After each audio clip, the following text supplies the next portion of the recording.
Good evening everyone.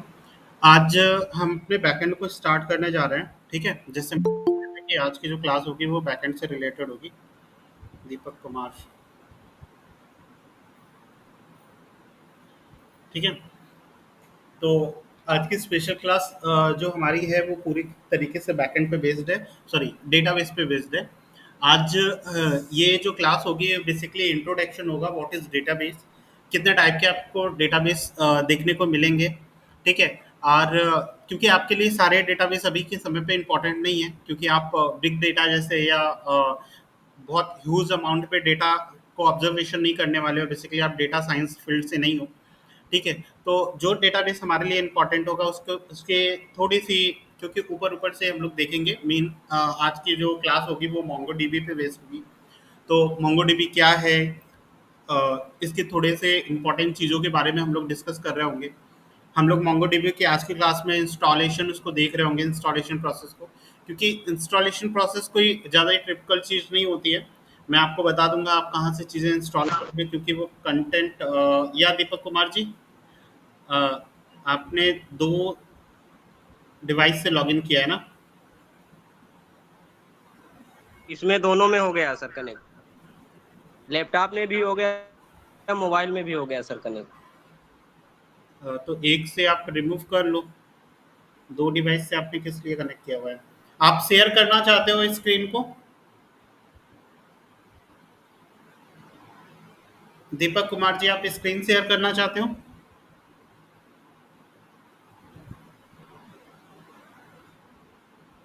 आप लोग को मेरी वॉइस जा रही है?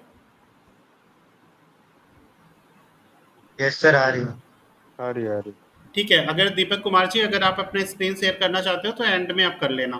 ठीक है, अब क्लास हो जाने दो थोड़ी सी, तो डिस्कस करते हैं हम लोग डेटाबेस के बारे में। ठीक है, आज की पूरी क्लास हम लोग की डेटाबेस पे ही है, तो ये एक इम्पॉर्टेंट टॉपिक है जो आपको पता होना चाहिए। ठीक है, तो हम स्टार्ट करते हैं। तो फिलहाल ये वर्ड से सभी फैमिलियर हो गए आप लोग जितने भी लोग हो यहाँ पे, क्योंकि ये कहीं ना कहीं आपने पढ़ा होगा अपने कॉलेज में, कि अगर आपने डीबीएमएस जैसा सब्जेक्ट पढ़ा है, क्योंकि ये तो नॉर्मल सब्जेक्ट है, चाहे आपने अगर नॉर्मल डिग्री भी किया है या बीसीए किया है, या एमसीए किया है या बीटेक किया है, आपने कोई भी डिग्री अगर किया होगा तो उसमें ये डीबीएमएस जैसा एक सब्जेक्ट होता है जो आपने जरूर वहाँ पे पढ़ा होगा। तो डीबीएमएस पढ़ा होगा या तो बिग डेटा पढ़ा होगा या तो एक होता है पूरा, उसका नाम नहीं याद आ रहा उस सब्जेक्ट का। एक और सब्जेक्ट होता है जो ह्यूज कलेक्शंस होता है डेटा का। ठीक है, उसके बारे में भी आपने पढ़ा होगा। तो ये सारे कहीं ना कहीं अगर आपने इन सब्जेक्ट्स के बारे में पढ़ा होगा तो जरूर आपने इस डेटाबेस नाम का वर्ड सुना होगा। ठीक है, अगर नहीं भी सुना तो आज की डेट में आप इसको समझ लो क्या होता है। ठीक है, डेटाबेस बेसिकली ये क्या करता है, ये डेटा को स्टोर करने का काम करता है। Database is a structured collection of data stored in a computer, allowing users to efficiently store, retrieve, and manage information. Database basically एक ऐसा प्लेस होता है जहाँ पे आपके जो जितने भी टाइप्स के डेटा होते हैं ना, वो सब के सब उसी जगह पे स्टोर होता है। ये बेसिकली एक कह सकते हैं एक हाउस है जहाँ पे सारा का सारा डेटा स्टोर है। डेटाबेस इस टाइप का होना चाहिए कि ताकि हम इजीली अपने डेटा को स्टोर वहाँ कर सकें। If we want to retrieve any data from the database we can easily do it। ठीक है, हम उसको आसानी से कर सके, रिट्राइव कर सके, हम अपने डेटा को मैनेज कर सकें। If you want to any changement, ठीक है, तो हम वो इजीली कर सके। ठीक है, तो think of it like a digital filing cabinet. इसको आप ऐसा समझ सकते हो कि एक डिजिटल फिलिंग कैबिनेट है where the data is organised, जहाँ पे डेटा पूरी तरीके से ऑर्गेनाइज्ड है। What is the means of organised? Organise का मीन्स आप लोग सभी के सभी फैमिलियर हो गया ऑर्गेनाइज का मतलब क्या होता है। ठीक है, so that it can be easily access and manipulated.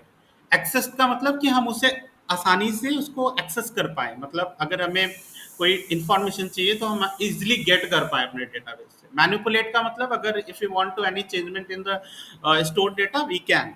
ठीक है, अगर हम किसी भी टाइप का डेटा में चेंजमेंट करना चाहते हैं, उसे मैनिपुलेट करना चाहते हैं, तो वो हम कर पाए। तो इसी चीज को हम लोग डेटाबेस के नाम से जानते हैं। तो आप इस तरीके से समझ सकते हो ये एक कलेक्शन ऑफ डेटा है जहाँ पे यूजर्स क्या कर सके, इजिली अपने डेटा को स्टोर कर सके, अगर उसे किसी भी टाइप का डेटा रिक्वायर है, देन उसे वो रिट्राइव कर सके, किसी भी इंफॉर्मेशन को या डेटा को वो मैनिपुलेट कर सके, ठीक है, और अपने पूरे के पूरे डेटा को ऑर्गेनाइज कर सके। तो इस टाइप का ये पूरा जो फॉर्म होता है ये बेसिकली डेटाबेस ही कहलाता है। एक ऐसा प्लेस होता है जहाँ पे हम अपने डेटा को स्टोर कर सके, जरूरत पड़ने पे निकाल सके, अगर जरूरत पड़े तो हम उसे मैनिपुलेट भी कर दें। तो ये जितना भी काम होगा ना, ये एक डेटाबेस के अंदर हो रहा होता है। आई होप आपको ये चीज समझ में आ रहा होगा। वंस अगेन अगर मुझे डेफिनेशन पढ़नी हो तो a database is a structured collection of data. Structure basically data जो होते हैं ना, वो बिग डेटा अगर आपने सुना होगा, तो जो भी डेटा होता है वो तीन टाइप के आप इसको क्लासिफाइड कर सकते हो। एक स्ट्रक्चर्ड डेटा होता है, एक अनस्ट्रक्चर्ड डेटा होता है, एक सेमी स्ट्रक्चर्ड डेटा होता है, ठीक है। स्ट्रक्चर्ड डेटा बेसिकली आपने सुना होगा, जो रो और कॉलम के फॉर्म में जो डेटा होते हैं बेसिकली स्ट्रक्चर्ड फॉर्मेट में होते हैं। जैसे कि अगर सपोज आपको स्टूडेंट की इंफॉर्मेशन लिखनी है कि स्टूडेंट का एज वगैरह वगैरह वगैरह, फिक्स्ड डेटा होता है, वो एक ऑर्गेनाइज फॉर्म में वो डेटा होगा, ठीक है। ये जो डेटा होगा वो एक स्ट्रक्चर्ड फॉर्म में होगा, जो डेटा रो और कॉलम के फॉर्म में सेव हो रहा होता है। एक होता है सेमी स्ट्रक्चर्ड फॉर्म में डेटा, जो जेसन फाइल आप लोग देख रहे होगे ना, वो एक सेमी स्ट्रक्चर्ड फॉर्म में डेटा होता है। वो पूरा स्ट्रक्चर्ड फॉर्मेट में नहीं होता है। वो किसी क्या बोलते हैं, जैसे कि आपने अगर एसक्यूएल पढ़ा होगा, तो एसक्यूएल के अंदर स्कीमा होता है। आप उसी स्कीमा के अकॉर्डिंग ही अपना डेटा स्टोर कर सकते हो, क्योंकि वो किसी रूल को फॉलो कर रहा होता है उस डेटा को सेव कराने के लिए। बट सेमी स्ट्रक्चर्ड डेटा के केस में आपको किसी स्कीमा को फॉलो करने की नीड नहीं होती है, बट डेटा ऑर्गेनाइज्ड होता है। और स्ट्रक्चर डेटा के केस में डेटा ऑर्गेनाइज्ड भी होगा, और एक किसी स्कीमा को, फिक्स्ड स्कीमा के अकॉर्डिंग वो स्टोर हो रहा होगा। बट उसमें ऐसा कोई भी केस नहीं होता है सेमी स्ट्रक्चर के केस में। एक होता है अनस्ट्रक्चर्ड डेटा, जो आप नॉर्मली व्हाट्सएप पे चैट कर रहे होते हो ना, इंस्टाग्राम पे चैट कर रहे होते हो, जो भी डेटा आप देख रहे होते हैं इंस्टाग्राम पेजेस पे, वो सब के सब अनस्ट्रक्चर्ड फॉर्म में डेटा होते हैं। तो बेसिकली हम जो डेटाबेस पढ़ने वाले हैं, नॉन एसक्यूएल, जो नो एसक्यूएल डेटाबेस है, जिसके अंदर मोंगोडीबी आता है, तो हम लोग उस डेटा को जो पढ़ेंगे वो सेमी स्ट्रक्चर और अनस्ट्रक्चर्ड डेटा को स्टोर करने के काम में आ रहा होगा। अगर आपने एसक्यूएल डेटाबेस अगर कभी पढ़ा है, ठीक है, देन आपको पता होगा कि आप जो डेटा को स्टोर कर रहे थे उस दौरान पे, वो एक स्ट्रक्चर्ड फॉर्म में डेटा हो रहा था, वो रो और कॉलम के फॉर्म में वो स्टोर हो रहा था। तो ये सारी बातें हैं। अगर हम यहाँ पे डेटाबेस को अगर मैं वैसे कैटेगराइज करूँ एक जनरल फॉर्म में, वैसे तो डेटाबेस कई टाइप्स के होते हैं, मैं इसको जनरल फॉर्म में इसको अगर कैटेगराइज करूँ, तो मैं इसको एसक्यूएल और नो एसक्यूएल के फॉर्म में कैटेगराइज करना चाहूँगा। जिसमें एसक्यूएल जो होता है वो एक रिलेशनल डेटाबेस है। इसमें data is stored in the form of row and column. Data इसमें स्टोर होगा रो और कॉलम के फॉर्म में। और नो एसक्यूएल में नॉन रिलेशनल डेटाबेस होता है, इसमें रो और कॉलम के फॉर्मेट में डेटा स्टोर नहीं होता है। सिंपल सा मतलब। रिलेशनल का मतलब बेसिकली आप टेबल से समझ सकते हो, जो भी आपका टेबल रहेगा उसे एक रिलेशन ही कहेंगे। एंड नॉन रिलेशन मतलब उसमें टेबल नहीं होगा किसी भी टाइप। एसक्यूएल आपने पढ़े होगा, जिसका full form structured query language होता है। नो एसक्यूएल यानी नॉट ओनली एसक्यूएल, इसका फुल फॉर्म होता है। नो नॉट ओनली एसक्यूएल, अभी हम इसके बारे में भी देख रहे होंगे, ठीक है। तो ये है सारे के सारे चीजें जो मैंने आपको बता दिया। अगर इन फ्यूचर अगर आपसे कोई पूछ ले कि व्हाट इज डेटाबेस, क्योंकि बहुत सिंपल सा क्वेश्चन है, जनरली लोग पूछ ही लेते हैं, ठीक है। तो डेटाबेस क्या होता है, अगर आपको अगर रिप्लाई करना हो, तो it is a collection of data where user can store their data, they can retrieve their data, they can manipulate their data, ठीक है, और मैनेज देयर डेटा। तो इसी टाइप का आपको एक आंसर देना है। ये नहीं कि आपको जो थ्योरी मैंने दिया आपने उसको रटा और बस हो गया। आप वर्ड ध्यान रखो। एक कलेक्शन ऑफ डेटा है, जहाँ पे database is a structured collection of data, या कलेक्शन ऑफ डेटा बोल सकते हो, जहाँ पे जो डेटा है आप स्टोर कर सकते हो। User can store their data, retrieve data, manage data, और you can say manipulate the data, ठीक है। ये काम होता है बस डेटाबेस का। दो टाइप के डेटाबेसेस होते हैं, एक एसक्यूएल होता है, एक नो एसक्यूएल डेटाबेस होता है, ठीक है। नो एसक्यूएल के बहुत ढेर सारे पार्ट होते हैं, और एसक्यूएल के केवल एक ही पार्ट है, जो कि आप समझते हो, ठीक है। अब एसक्यूएल डेटाबेस, जिसको हम लोग रिलेशनल डेटाबेस के नाम से भी जानते हैं, तो ये क्या होता है, इसके बारे में भी जैसा मैंने बताया कि data is stored in tables. इसमें डेटा कैसे स्टोर होता है, टेबल्स के फॉर्म में स्टोर होता है। टेबल्स इस मीन्स उसके अंदर रोज होंगे एंड कॉलम्स होंगे, तो रो और कॉलम के फॉर्म में डेटा स्टोर हो रहा होता है, उसे हम एसक्यूएल डेटाबेस या रिलेशनल डेटाबेस कहते हैं। And the relationship between the tables are defined using the foreign की।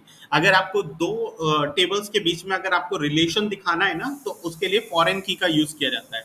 आई होप आपको ये चीज भी पता होगा व्हाट इज फॉरेन की, क्योंकि बहुत इंपॉर्टेंट क्वेश्चन है, पूछा जाता है। प्राइमरी की क्या होते हैं, फॉरेन की क्या होते हैं, इस सब के बारे में अगर हम एसक्यूएल पढ़े होते तो हम ये सारी चीजें देख रहे होते। बट मैं ये मान के चल रहा हूँ कि आपने एसक्यूएल पढ़ा हुआ है और एसक्यूएल की कुछ चीजों से आप फैमिलियर हो गए।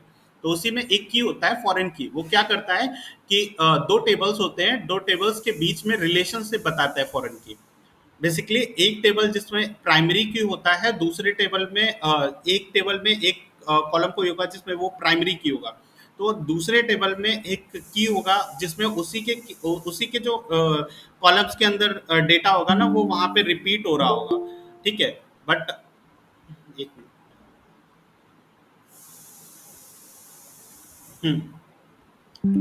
ठीक है। तो इस टाइप का जो की होता है ना फॉरेन की, बेसिकली अभी के लिए आप ये समझ लो फॉरेन की दो टेबल्स के बीच में रिलेशन बताता है। कुछ ज्यादा डिटेल में अभी मैं नहीं जा रहा इसका। supports SQL queries for data manipulation and retrieval। आप आपने SQL रिलेशनशिप डेटा अगर पढ़ा होगा, रिलेशनल डेटाबेस पढ़ा होगा, तो आपने वहाँ पे अगर टेबल्स क्रिएट किया होगा, और टेबल्स क्रिएट करने के बाद देन पहले हम लोग क्या करते हैं, हम लोग डेटाबेस क्रिएट करते हैं। देन डेटाबेस क्रिएट करने के बाद उस डेटाबेस को हम यूज कर रहे होते हैं। देन उसमें एक टेबल क्रिएट कर रहे होते हैं। देन उस टेबल के अंदर हम लोग डेटा इंसर्ट कर रहे होते हैं। ठीक है। तो ओवरऑल हम उसे एक स्कीमा प्रोवाइड करते हैं, देन उसी स्कीमा के अकॉर्डिंग हम डेटा दे रहे होते हैं। तो ये काम होता है, और उस ये सारा प्रोसेस, ये जो जितना भी काम है ना, वो उसको हम एक लैंग्वेज के थ्रू कर रहे होते हैं, जिसको हम SQL queries my SQL language कहते हैं। ठीक है। माई एसक्यूएल एक बेसिकली डेटाबेस होता है जिसके अंदर एसक्यूएल जो है स्ट्रक्चर्ड क्यूरी लैंग्वेज, वो एक लैंग्वेज होती है जिसके थ्रू हम ये सारा काम करते हैं। ठीक है। माई एसक्यूएल एक डेटाबेस है, एंड एसक्यूएल जो है स्ट्रक्चर्ड क्यूरी लैंग्वेज, यही वो लैंग्वेज है जिसके थ्रू हम लोग क्या करते हैं, अपने क्यूरीज लिखते हैं। और देन वो क्यूरीज क्या काम करती हैं, वो अपने डेटा को मैनिपुलेट करने और रिट्राइव करने, आप उससे कई टाइप के काम कर सकते हैं। बेसिकली क्रड ऑपरेशन आप उससे परफॉर्म कर सकते हो। तो कई टाइप के इसमें रिलेशनल डेटाबेस होते हैं, जैसे कि आपने नाम सुना होगा, पहला तो बहुत फेमस है माई एसक्यूएल डेटाबेस, नाम सुना होगा। एसक्यूएल सर्वर का नाम सुना होगा डेफिनेटली, ओरेकल का नाम सुना होगा, पोस्टग्री एसक्यूएल भले आपने नहीं सुना होगा, लेकिन इन तीनों का नाम तो आपने डेफिनेटली सुना होगा, Oracle, my SQL and server. ये सारे के सारे जो डेटाबेसेस हैं, ये बेसिकली रिलेशनल डेटाबेस के अंदर आते हैं, जिसमें डेटा क्या होता है, रोज और कॉलम्स के फॉर्म में स्टोर रहता है। ठीक है। तो ये चीज है। मैं थोड़ा सा थ्योरी इसलिए बता रहा हूँ क्योंकि वो आपको जानना भी जरूरी है कि मोंगोडीबी जो हम पढ़ रहे हैं वो कहाँ का डेटाबेस है, कहाँ से आया। ठीक है। तो ये थोड़ी बहुत आपको नॉलेज होनी चाहिए, इसलिए मैं बता दे रहा हूँ, ओवरव्यू एक दे रहा हूँ। दूसरी बात करते हैं, जैसे कि मैंने बताया कि एक एसक्यूएल डेटाबेस होता है, एक नो एसक्यूएल डेटाबेस होता है। नो एसक्यूएल को अगर मैं स्टैंड करूँ, नो नो ओनली एसक्यूएल इसका फुल फॉर्म होता है, नॉट ओनली एसक्यूएल आप कह सकते हो। यही इसका नो एसक्यूएल का फुल फॉर्म होता है। ठीक है। अगर स्टैंड फॉर्म में अगर इसको लिखना चाहें तो बेसिकली इसमें क्या होता है नो एसक्यूएल में, जैसा कि बताया कि एसक्यूएल रिलेशनशिप में क्या होता है, डेटा एक ऑर्गेनाइज्ड फॉर्म में स्टोर होता है, स्ट्रक्चर्ड डेटा को स्टोर किया जाता है इसमें, और डेटा जो होता है इसमें रोज और कॉलम्स के फॉर्म में स्टोर होता है। तो इसके जस्ट अपोजिट ऐसे भी तो डेटा हो सकते हैं जो स्ट्रक्चर्ड फॉर्मेट में ना हो। ठीक है। क्योंकि हम वेबसाइट क्रिएट कर रहे हैं, जरूरी नहीं कि हमारा हर डेटा स्ट्रक्चर्ड फॉर्मेट में हो रहा हो। तो बेसिकली आपने दो वर्ड जरूर सुना होगा, एक होता है मर्न स्टैक, एक होता है मीन स्टैक। इन दोनों वर्ड से आप मतलब फैमिलियर हुए होंगे। मर्न स्टैक जो अभी आप कर रहे हो, मीन स्टैक भी इसी तरीके से होता है, और इन दोनों के अंदर मोंगोडीबी का यूज किया जाता है। ठीक है। तो ये एक ऐसा इंपॉर्टेंट डेटाबेस है जो कि क्या करता है, दोनों ही केसेस में, चाहे आप मर्न स्टैक को देख लो, मर्न stand for MongoDB, express, react, और आपका आ जाता है नोड जेएस। और जो मीन आ जाता है उसके अंदर बस रिएक्ट के जगह पे एंगुलर आ जाता है। और दोनों के दोनों टेक्नोलॉजीज किसका यूज करती है, मोंगोडीबी का यूज करती है एज अ डेटाबेस। ठीक है। तो इसलिए हमारा जो डेटा होता है वो, क्योंकि स्ट्रक्चर्ड फॉर्मेट में हमारा हर समय डेटा नहीं होगा, ये आप ध्यान से समझ लो। हमारा डेटा किस फॉर्मेट में ज़्यादा होगा, तो ज़्यादातर हमें जो डील करना होगा, ज़्यादातर केसेस में 80% केसेस में हमें नो एसक्यूएल डेटाबेस के साथ डील करना होगा, ठीक है, क्योंकि वहाँ पे हमारा डेटा स्ट्रक्चर फॉर्मेट में नहीं होगा, हमें सेमी स्ट्रक्चर और अनस्ट्रक्चर्ड डेटा के साथ डील करना आना चाहिए। तो नो एसक्यूएल डेटाबेसेस बेसिकली होता क्या है, इसमें data is store in various formats such as documents. इसमें डेटा जो होंगे वो कई फॉर्मेट्स में स्टोर होंगे, जैसे कि डॉक्यूमेंट के फॉर्म में हो सकता है, की वैल्यूज पेयर्स के फॉर्म में हो सकता है, वाइट कॉलम्स और ग्राफ के फॉर्म में हो सकता है। आप लोगों ने ग्राफ डेटाबेस के बारे में शायद ही सुना हो, ठीक है। वाइट कॉलम एक डेटाबेस जिसमें कॉलम्स के फॉर्म में भी डेटाबेस होता है। की वैल्यू पेयर्स जो अभी आप पढ़ने जा रहे हो उसमें बेसिकली की वैल्यू पेयर्स डॉक्यूमेंट के फॉर्मेट में ही डेटा स्टोर होता है मोंगोडीबी के अंदर। तो बेसिकली ये क्या है, data is stored in various formats. इसमें नो एसक्यूएल के केसेस में डेटा कई फॉर्मेट में सेव हो रहे होते हैं, जैसे कि डॉक्यूमेंट्स के फॉर्मेट में हो सकता है, की वैल्यू पेयर्स के फॉर्मेट में हो सकता है, जैसे आप जेसन फॉर्मेट आपने पढ़ा होगा तो उसमें की वैल्यू पेयर के फॉर्मेट में हमारा डेटा स्टोर हो रहा था, हम लोग उसमें लिख रहे थे। ऑब्जेक्ट आपने पढ़ा, जावास्क्रिप्ट के अंदर ऑब्जेक्ट पढ़ा, उसमें की वैल्यू पेयर्स हम लोग लिख रहे थे। क्वेरी स्ट्रिंग में आपने देखा कि की वैल्यू पेयर्स पास करते हैं क्वेश्चन मार्क के बाद, तो वही की वैल्यू पेयर्स में डेटा यहाँ पे जा रहा होता है। वाइट कॉलम्स यानी इसमें बड़े बड़े कॉलम्स होंगे, मतलब एक से ज़्यादा कॉलम्स की संख्या होंगी, ये और डिटेल में चला जाएगा। ग्राफ्स इसमें वर्टिसेस और एजेस के फॉर्मेट में डेटा स्टोर हो रहा होगा, ठीक है। तो आपको इतने डिटेल में नहीं जाना, बट मैं एक ओवरव्यू दे रहा हूँ कि कितने टाइप के डेटा बेसिस होते हैं। जैसे design for flexibility, scalability and handling large volumes of diverse data. मतलब ऐसा हो सकता है कि आपका जो डेटा है वो बहुत ही ज्यादा फ्लेक्सिबल हो। फ्लेक्सिबल का मतलब कि ये समझो फ्लेक्सिबल, जैसे कि पाइप है, पाइप को आप मोड़ सकते हो, वो एक फ्लेक्सिबिलिटी रहती है उसी तरीके से। इससे डेटा भी रहेगा, घटता और बढ़ता रहेगा, उसमें फ्लेक्सिबिलिटी रहेगी। डिजाइन फॉर फ्लेक्सिबिलिटी, ठीक है। स्केलेबिलिटी, एक स्केलेबल रहेगा, मतलब handling large volumes of data, ये बड़े अमाउंट में डेटा को हैंडल कर सकता है, ठीक है। बहुत ज़्यादा अगर वाइड डेटा है तो उसे भी हैंडल करने के लिए हम मोंगोडीबी का यूज़ कर सकते हैं। बेसिकली आपने बिग डेटा का नाम सुना होगा, जो हैंडल किया जाता है। आपका फेसबुक का जो डेटा होता है वो बेसिकली बिग डेटा के अंतर्गत ही आता है। Suitable for application with structured data or semi-structured data also, or requiring the fast performance and scalability, ठीक है। ये सुटेबल है फॉर अनस्ट्रक्चर्ड डेटा के लिए, जैसे कि आपका जो डेटा है वो जो जो कुछ ऐसे डेटा होते हैं जो कि मतलब स्ट्रक्चर फॉर्मेट में नहीं होते हैं, ठीक है, नई सेमी स्ट्रक्चर फॉर्मेट में होते हैं। तो वो जैसे कि हम एक तरीके का, अगर मैं रैंडमली कोई एग्जांपल बताऊं, तो आप व्हाट्सएप पे चैट करते हो, इंस्टाग्राम पे चैट करते हो, ये सारे के सारे जो डेटा होते हैं, ये इमेज जो आप देख रहे हो, ये टेक्स्ट फॉर्मेट में जो फाइल आ जाएगी, तो ये जितने भी टाइप के डेटा होते हैं ना, ये सारे के सारे अनस्ट्रक्चर्ड डेटा होते हैं। और सेमी स्ट्रक्चर्ड डेटा, जैसे कि आप ऑब्जेक्ट क्रिएट करते हो, ठीक है, एंड जेसन फॉर्मेट में जेसन फाइल क्रिएट करते हो। एक्सएमएल फाइल आपने देखा, एक्सएमएल क्या होता है वो मैंने आपको बताया, एक्सएमएल फाइल्स भी ये सेमी स्ट्रक्चर्ड डेटा होते हैं, ठीक है। तो इसमें आपको डिफरेंस पता होना चाहिए। अ, बाकी इसके अंदर अगर नो एसक्यूएल के अंदर बात करूं तो कितने टाइप के डेटा आते हैं, जैसे मोंगोडीबी का आप सुने होंगे, डायनामोडीबी का नाम आपने सुना होगा, कॉसडीबी का नाम सुना होगा, ठीक है। तो यही डेटाबेस जो है वो बेसिकली मोंगोडीबी जिसके बारे में हमें पढ़ना है, ये एक नो एसक्यूएल डेटाबेस है जो कि अनस्ट्रक्चर्ड और सेमी स्ट्रक्चर्ड डेटाबेस के साथ मतलब डेटा के साथ हमारा डील करेगा, ठीक है। और बेसिकली अगर मैं आपको एक और एक तरीका बताऊं अगर समझाने के लिए, जैसे कि अगर आपने स्ट्रक्चर्ड क्वेरी लैंग्वेज पढ़ा है, तो जो एसक्यूएल माई एसक्यूएल डेटाबेस है वो बेसिकली क्या करता है, वो ऐसे डेटा के साथ डील करता है जो कि स्ट्रक्चर्ड फॉर्मेट में होते हैं। और स्ट्रक्चर का मतलब कि वो किसी ना किसी एक स्कीमा को फॉलो कर रहा होता है।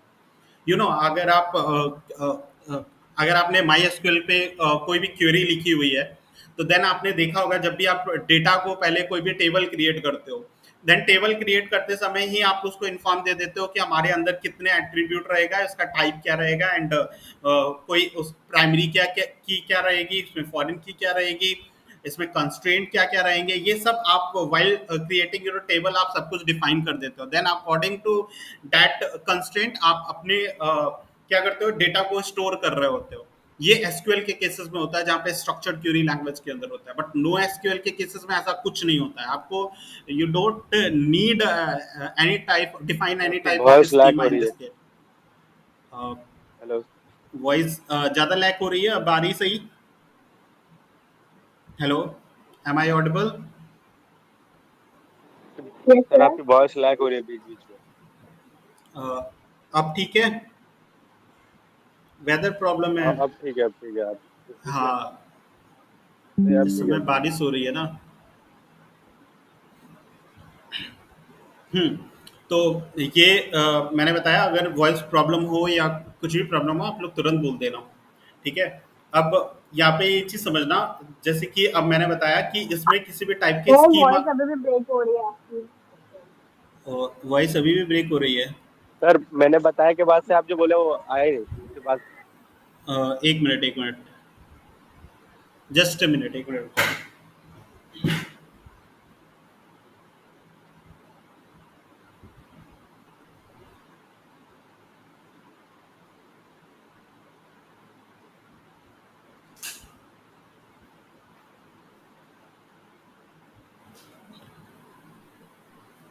हेलो, अब आ रही है आवाज़ आपको?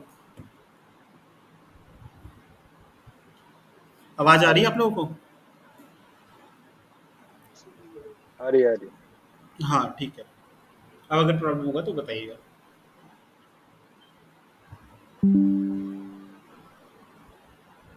हम्म तो जैसा कि मोंगोडीबी, कोई किसी भी मोंगोडीबी को में डेटा को स्टोर करने के लिए हमें रिक्वायर्ड नहीं है कि आप किसी टाइप का स्कीमा क्रिएट करो, देन उस स्कीमा के अकॉर्डिंग। Wait a minute.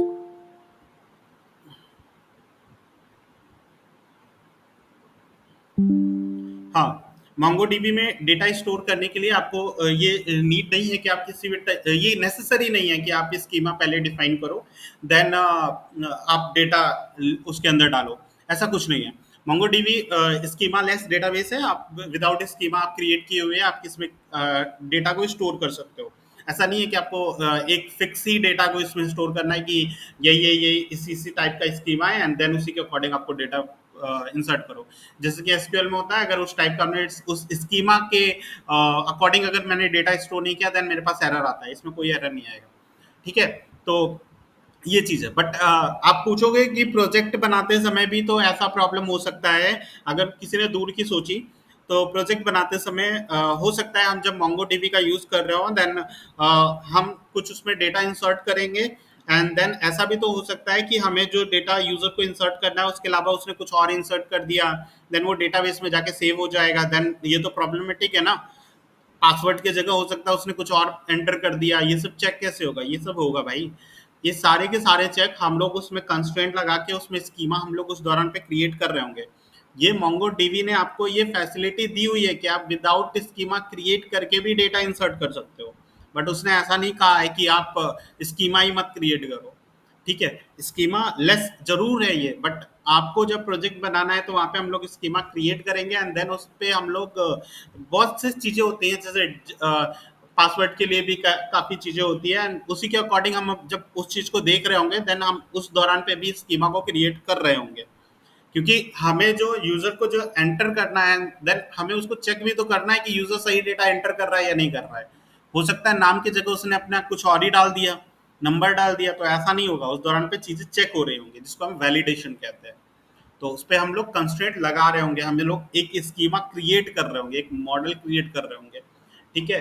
तो उसी के अकॉर्डिंग काम कर रहे होंगे। तो ये चीजें हैं, ठीक है? तो इसको आप समझना थोड़ा सा। मोंगोडीबी, अब बात करते हैं अपने मेन डेटाबेस की, जो हमें पढ़ना है। यहीं से हमारा मेन कंटेंट स्टार्ट होता है। अभी तक हमने आपको बता दिया, ओवरव्यू दे दिया कि कहाँ से ये मोंगोडीबी आया हुआ है। तो ये बेसिकली एक नो एसक्यूएल डेटाबेस का पार्ट है, ठीक है? अब बात करते हैं व्हाट इज मोंगोडीबी, है क्या ये actually. MongoDB is an open source document oriented database, ठीक है? ये बेसिकली डॉक्यूमेंट ओरिएंटेड डेटाबेस है, ठीक है? That is design to store the large scale of data, जिसको डिजाइन किया गया है किसके लिए? लार्ज अमाउंट ऑफ डेटा को स्टोर करने के लिए, and also allow you to work with the data very efficiently. और ये आपको डेटा के साथ बहुत इफिशियंटली काम करने का भी एक वे प्रोवाइड कर देगा। It is a categorised under the no SQL data. ये बेसिकली कैटेगराइज्ड है नो एसक्यूएल डेटा बेस के अंदर, ठीक है? जिसका फुल फॉर्म है नॉट ओनली एसक्यूएल, ठीक है? या नो ओनली एसक्यूएल, आप कुछ भी कह दो, ठीक है? Database. because the storage and retrieval of data in the MongoDB are not in the form of the tables. क्योंकि इसमें हम लोग जो डेटा स्टोर कर रहे हैं वो कि टेबल के फॉर्म में हम लोग नहीं करेंगे, ना उसको स्टोर करेंगे ना उसे रिट्राइव करेंगे टेबल के फॉर्मेट में। ठीक है, यहाँ बेसिकली हम लोग अनस्ट्रक्चर्ड डेटा के साथ और सेमी स्ट्रक्चर्ड डेटा के साथ हम लोग डील कर रहे होंगे। ठीक है, तो यही है। तो देखना, फिर से एक बार रिपीट कर देता हूँ, MongoDB is an open source. ये वर्ड जो होता है ना ओपन सोर्स, यानी free to available for everyone. ठीक है, ओपन सोर्स का मतलब होता है कि ये फ्रीली अवेलेबल है सभी के लिए। तो MongoDB is an open source document oriented basically database, क्योंकि हम इसमें जो डेटा स्टोर करेंगे ना वो डॉक्यूमेंट के फॉर्मेट में स्टोर होगा। जैसे वहां पे रोज और कॉलम्स के फॉर्मेट में हम टेबल के अंदर डेटा स्टोर कर रहे थे, यहाँ पे हम डॉक्यूमेंट क्रिएट करेंगे। एंड बेसिकली मैं आपको एक छोटा सा दोनों में डिफरेंस बता देता हूँ। वहां पे हम टेबल क्रिएट कर रहे थे, मोंगोडीबी के अंदर हम लोग कलेक्शन को क्रिएट करेंगे। समझ में आ रहा है? वहां पे हम लोग टेबल क्रिएट कर रहे थे, मोंगोडीबी के अंदर हम लोग कलेक्शन क्रिएट करेंगे। वहां पे हम लोग रोज और कॉलम के फॉर्मेट में डेटा स्टोर कर रहे थे, यहाँ पे हम डॉक्यूमेंट फॉर्मेट में डेटा स्टोर करेंगे। चीजें वही होंगी, बस नाम चेंज है। ठीक है, वहां पे हम लोग स्ट्रक्चर्ड डेटा को हम लोग स्टोर कर रहे थे, यहाँ पे हम नॉन स्ट्रक्चर्ड या ना अनस्ट्रक्चर्ड और सेमी स्ट्रक्चर्ड डेटा को स्टोर कर रहे होंगे। ठीक है, that is design to store a large scale of data, जिसको डिजाइन किया गया है ताकि हम लार्ज स्केल ऑफ डेटा को स्टोर कर सकें। And also allow you to work with the data very efficiently. आप इसमें डेटा को बहुत इफिशिएंटली वर्क कर सकते हो डेटा के साथ। बेसिकली ये मोंगोडीबी जो है ना वो एसक्यूएल से फास्ट लैंग्वेज है, आपको पता है ये मोंगोडीबी एसक्यूएल से फास्ट लैंग्वेज है, क्योंकि ये अनस्ट्रक्चर्ड डेटा पे भी उसने क्यूरी के फॉर्मेट में आप अपने डेटा को ये एक ऐसा वे प्रोवाइड कर देगा, ऐसा तरीका प्रोवाइड कर देगा जिससे आप क्यूरी के फॉर्मेट में अनस्ट्रक्चर्ड डेटा के साथ भी डील कर सकते हो, सेमी स्ट्रक्चर्ड डेटा के साथ भी डील कर सकते हो। It is categorised under no SQL, not only SQL database के अंदर इसको कैटेगराइज किया गया। अभी हमने एग्जांपल में मतलब जो ऊपर अपने स्लाइड्स में देखा ना, उसी के अंदर नो एसक्यूएल के अंदर इसको कैटेगराइज किया गया, because the storage and retrieval of data in MongoDB are not in the form of the table.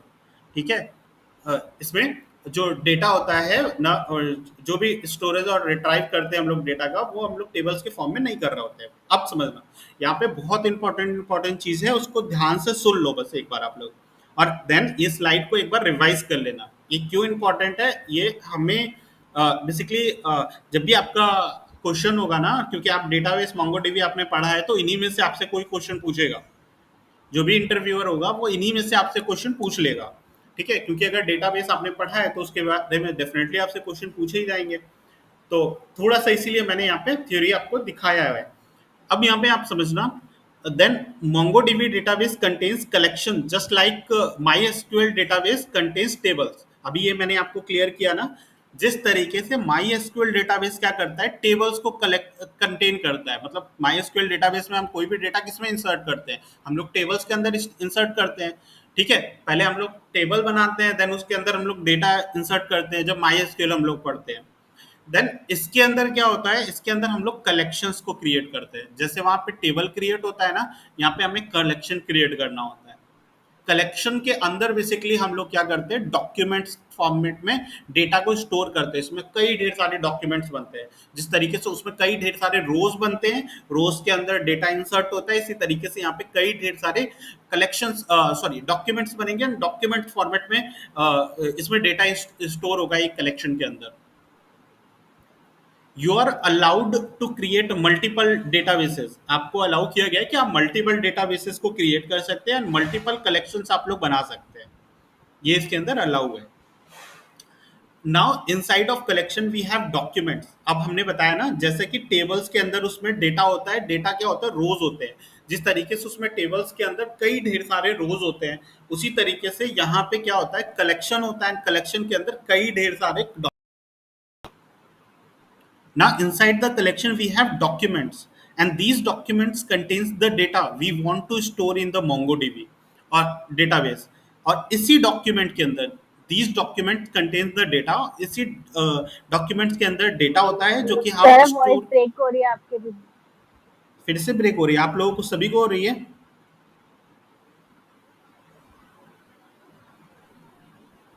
You lost your connection. Wait a sir minute. आवाज नहीं आ एक मिनट, एक मिनट, एक मिनट।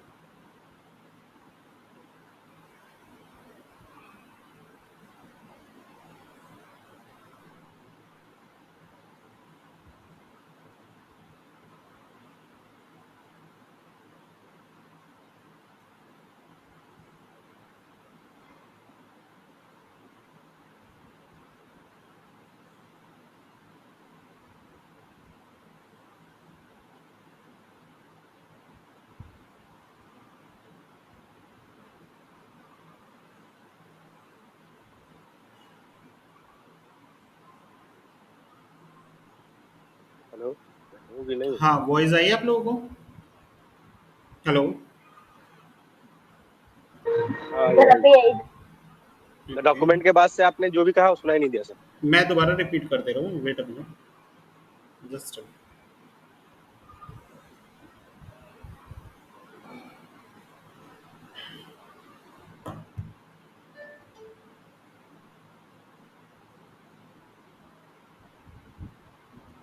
हम्म,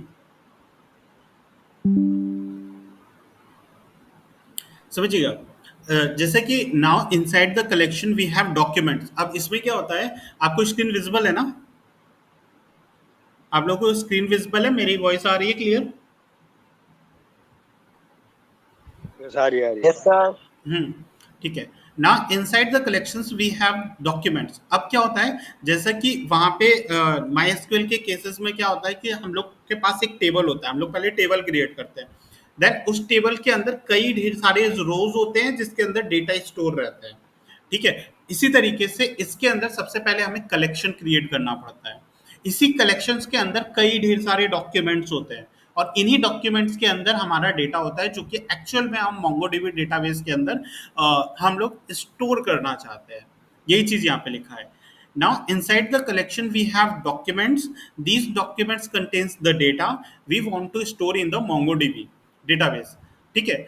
इसी डॉक्यूमेंट्स के अंदर डेटा कंटेन होता है जो कि हम एक्चुअली MongoDB डेटाबेस के अंदर स्टोर करना चाहते हैं। And a single collections can contains multiple documents. जिस तरीके से एक टेबल होता है ना, कैन कंटेन मल्टीपल रोज, उसी तरीके से एक सिंगल कलेक्शंस भी कंटेन कर सकता है मल्टीपल डॉक्यूमेंट्स को। एक टेबल के अंदर मल्टीपल रोज हो सकते हैं, उसी तरीके से एज द सिमिलर वे एक कलेक्शन के अंदर मल्टीपल्स डॉक्यूमेंट्स हो सकते हैं। ये अभी मैं करके आपको दिखाऊंगा एक फिगर के थ्रू कि कैसे ये चीजें हो रही हैं। And you are schema less means it is not necessary that one document is similar to the another. ये स्कीमा लेस क्यों है, यू आर स्कीमा लेस, ये थोड़ा सा मिस्टेक हो गया। एंड तो इसको समझना, basically it is a schema less means it is not necessary one document is similar to another. मतलब हो सकता है आपने एक डॉक्यूमेंट में नेम स्टोर किया, देन एज स्टोर किया, देन एक दूसरा डॉक्यूमेंट क्रिएट किया, उसमें आपने नेम स्टोर कर दिया एंड कोर्स स्टोर कर दिया। फर्स्ट वाले में आपने एज किया, इसमें कोर्स आपने कर दिया। दोनों के दोनों आपने दोनों के दोनों डॉक्यूमेंट को आपने सेम कलेक्शन के अंदर स्टोर कर दिया। यही मतलब है स्कीमा लेस का। स्कीमा लेस होने का मीन्स मतलब ही यही है कि आप चाहो तो बेसिकली ये स्कीमा लेस है, बिकॉज इसमें ये जरूरी नहीं है कि एक डॉक्यूमेंट में जिस टाइप का आपने डेटा स्टोर किया है उससे अनदर डॉक्यूमेंट में भी आप उसी टाइप का डेटा स्टोर करने वाले हो, आप चेंज कर सकते हो उसको। तो यही मीन्स है स्कीमा लेस का। अब बहुत इंपॉर्टेंट एंड बहुत ज़्यादा इंपॉर्टेंट बात है, वो क्या कि जो MongoDB डेटा स्टोर करता है ना, the data stored in MongoDB is in the format of BSON document. BSON basically it is a form of JSON document, ये एक जेसन का ही फॉर्म है। Here the BSON stand for binary representation of JSON document. JSON के बारे में आपने पढ़ा ही है, ठीक है। जावा स्क्रिप्ट ऑब्जेक्ट नोटेशंस जो मैंने आपको बताया था, इसके बारे में हमने पहले बात किया हुआ है, और मैंने आपको बताया था कि हम बेशन की भी आगे MongoDB में बात कर रहे होंगे, ठीक है। तो बेसिकली यहाँ पे होता क्या है कि MongoDB जो अपना डेटा स्टोर करता है, बेसिकली हम MongoDB को अपना डेटा जेसन फॉर्मेट में ही दे रहे होंगे। जैसा अभी तक हमने किया था ना, जेसन फॉर्मेट में ही हम MongoDB को डेटा दे रहे होंगे। जो भी हम अपनी क्वेरी लिखेंगे, जो भी चीजें लिखेंगे वो सब जेसन फॉर्मेट में ही होगा क्योंकि वो ह्यूमन रीडेबल होता है। जेसन जेसन डेटा को ह्यूमन रीड कर सकता है, मशीन भी रीड कर सकता है।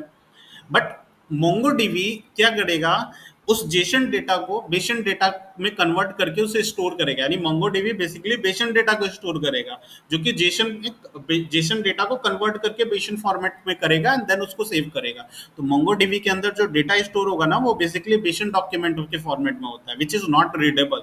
ये मशीन ही इसे ओनली रीड कर सकती है। बाइनरी रिप्रेजेंटेशन ऑफ जेसन या बाइनरी जेसन आप कह सकते हो। Here the Bayesian stand for binary representation of JSON document, or in the other word, in the backend में the MongoDB server converts the JSON data into the binary form that is known as a Bayesian, जिसको हम लोग Bayesian के नाम से जानेंगे। And this Bayesian is stored and queried more efficiently। ठीक है। और बेसिकली ये लाइट वेटेड होता है। जो जेसन डेटा होगा वो बेसिकली लाइट वेटेड होगा, मतलब कम स्टोरेज रिक्वायर होगी इसको सेव होने के लिए। बहुत ज़्यादा फास्ट होगा जेसन के अकॉर्डिंग। इसमें कई additional data structure data types होंगे। ठीक है, तो इन दोनों में डिफरेंस भी अभी हम आगे के स्लाइड्स में देख रहे होंगे। तो ये फॉर्मेट है। अगर आपसे कोई पूछे, और बेसिकली पूछेगा भी कि मोंगोडीबी में जो डेटा होता है वो किस फॉर्मेट में स्टोर होता है, तो द आंसर इज बेसन फॉर्मेट। जेसन डॉक्यूमेंट के फॉर्मेट में वो डेटा को स्टोर करता है, नॉट जेसन। हम लोग उसको डेटा जो देंगे कि वाइल, ठीक है, हम लोग जब भी उसको कोई डेटा प्रोवाइड कर रहे होंगे तो वो हम लोग जेसन फॉर्मेट में ही कर रहे होंगे। बट बैकएंड में यानी मोंगोडीबी सर्वर क्या करेगा, उसे कन्वर्ट कर देगा बाइनरी जेसन में। ठीक है, तो उसी फॉर्मेट में उसके अंदर डेटा स्टोर होगा। तो ये कुछ बातें थी। देन अगर मैं बाइंडराइजेशन की बात करूं, अभी भी कुछ भी यहाँ पे प्रैक्टिकल इम्प्लीमेंटेशन के लिए नहीं है, बट ये एक इंट्रोडक्शन वीडियो है तो इस पे हम लोग इंट्रोडक्शन ही ले रहे हैं।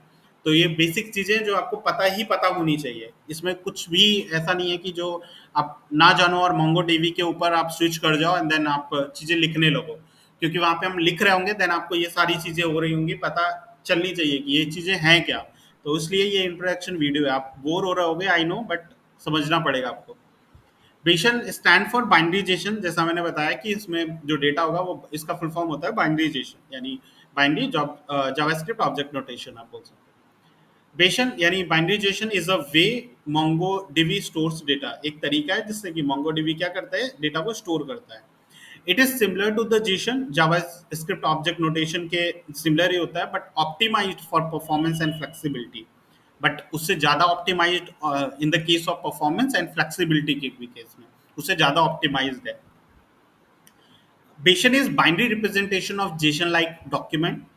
This means it is faster for the computer to read and write. Basically computer के लिए बाइनरी डेटा को रीड, बेसिकली कंप्यूटर क्या करता है, बाइनरी डेटा को ही तो एक्चुअल में वो समझता है, वो आपकी ह्यूमन लैंग्वेज को थोड़ी ना समझता। वो बेसिकली बैकएंड में वो चीज़ बाइनरी में ही कन्वर्ट हो रही होती है। ठीक है, तो अब उसे बाइनरी डेटा मिलेगा, तो बेसिकली अगर मोंगोडीबी ये काम कर देगा, उसको अगर उस डेटा को उसने बाइनरी फॉर्मेट में सेव किया है तो डेफिनेटली उसे रीड और राइट करने में इजीली होगी। अगर आप ही हो, आपको अगर हिंदी लैंग्वेज आती है, देन अगर आपसे कोई हिंदी में कम्युनिकेट करेगा, देन आप उसको आसानी से उसका रिप्लाई कर सकते हो। बट कोई ऐसा पर्सन आ गया जो चाइनीज या फ्रेंच है, तो आपको उसको समझने में, या कोई इंग्लिश भी बोल रहा है तो आपको उसको समझने में मे भी थोड़ी सी डिफिकल्टीज हो सकती हैं। ठीक है, तो इस वजह से this means it is faster for the computers के लिए फास्टर है, क्योंकि ये रीड और राइट परफॉर्म जल्दी कर देगा।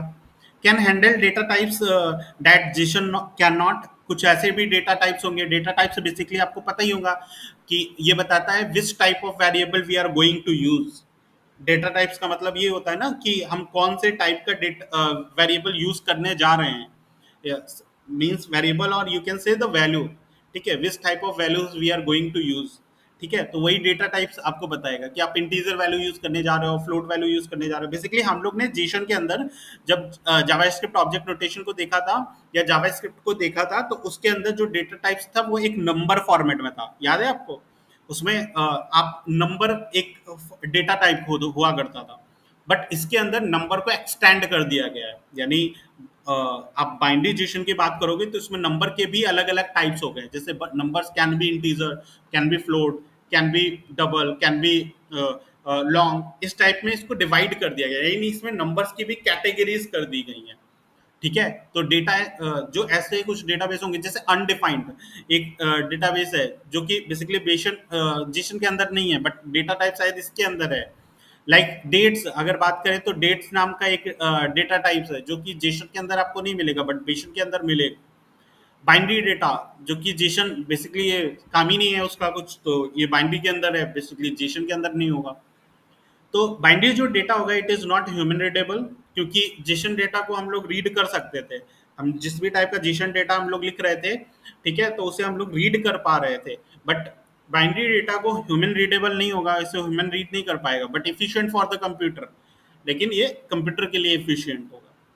तो बस एक बात आप लोग समझ लेना, क्योंकि ये मोस्ट इंपॉर्टेंट क्वेश्चन है, बेसन डेटा क्या होता है या बेसन के बारे में आप कुछ बताओ। तो ये जितनी भी लाइनें मैंने आपको बताई है ना, ये अच्छे से अपने दिमाग में कहीं पे भी कितने भी अच्छे तरीके से स्टोर कर लो, क्योंकि ये one of the most important question है। What is the difference between BSON and JSON, ये आपसे पूछा ही पूछा जाना है। ठीक है, मेरे इंटरव्यू में भी ये क्वेश्चन पूछा ही पूछा गया था। तो ये थोड़ा सा आप लोग ध्यान देना।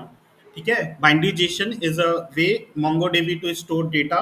It is similar to the JSON यानी JavaScript object notation but optimised for the performance and flexibility. Bayesian is binary representation of JSON-like documents. This means it is faster for the computers to read and write. Can handle data types that JSON can't, like dates and binary data. And it is not human readable but efficient for the computer. तो आप लोग अब यहाँ पे Bayesian के बारे में differentiate भी देख सकते हो। इसमें अगर आपको पूछ लिया जाए तो इन दोनों में डिफरेंस क्या है। पहले डिफरेंस तो हम टाइप्स से लेके ही चल जाते हैं। तो JSON files are written in text format. हम लोग जेसन फाइल्स जो लिख रहे थे वो टेक्स्ट फॉर्मेट में था, which is readable by the human. ठीक है, human can read it easily. ठीक है, but BSON files are written in binary. इसको ये जो फाइल्स होगी ना वो बाइनरी में लिखी होगी। सबसे पहला और सबसे मोस्ट इंपॉर्टेंट डिफरेंस यही है कि टाइप्स में अगर बात करते हैं तो जेसन फाइल्स जो होंगी वो टेक्स्ट फॉर्मेट में लिखी होंगी, but BSON files are written in binary. Speed की बात करें तो जैसा कि मैंने बताया JSON is fast to read. ये रीड करना इसको फास्ट है क्योंकि ये ह्यूमन रीडेबल है, इसको रीड किया जा सकता है ह्यूमन के through fastly, but slower to build. इसको बनाना थोड़ा सा स्लो प्रोसेस है।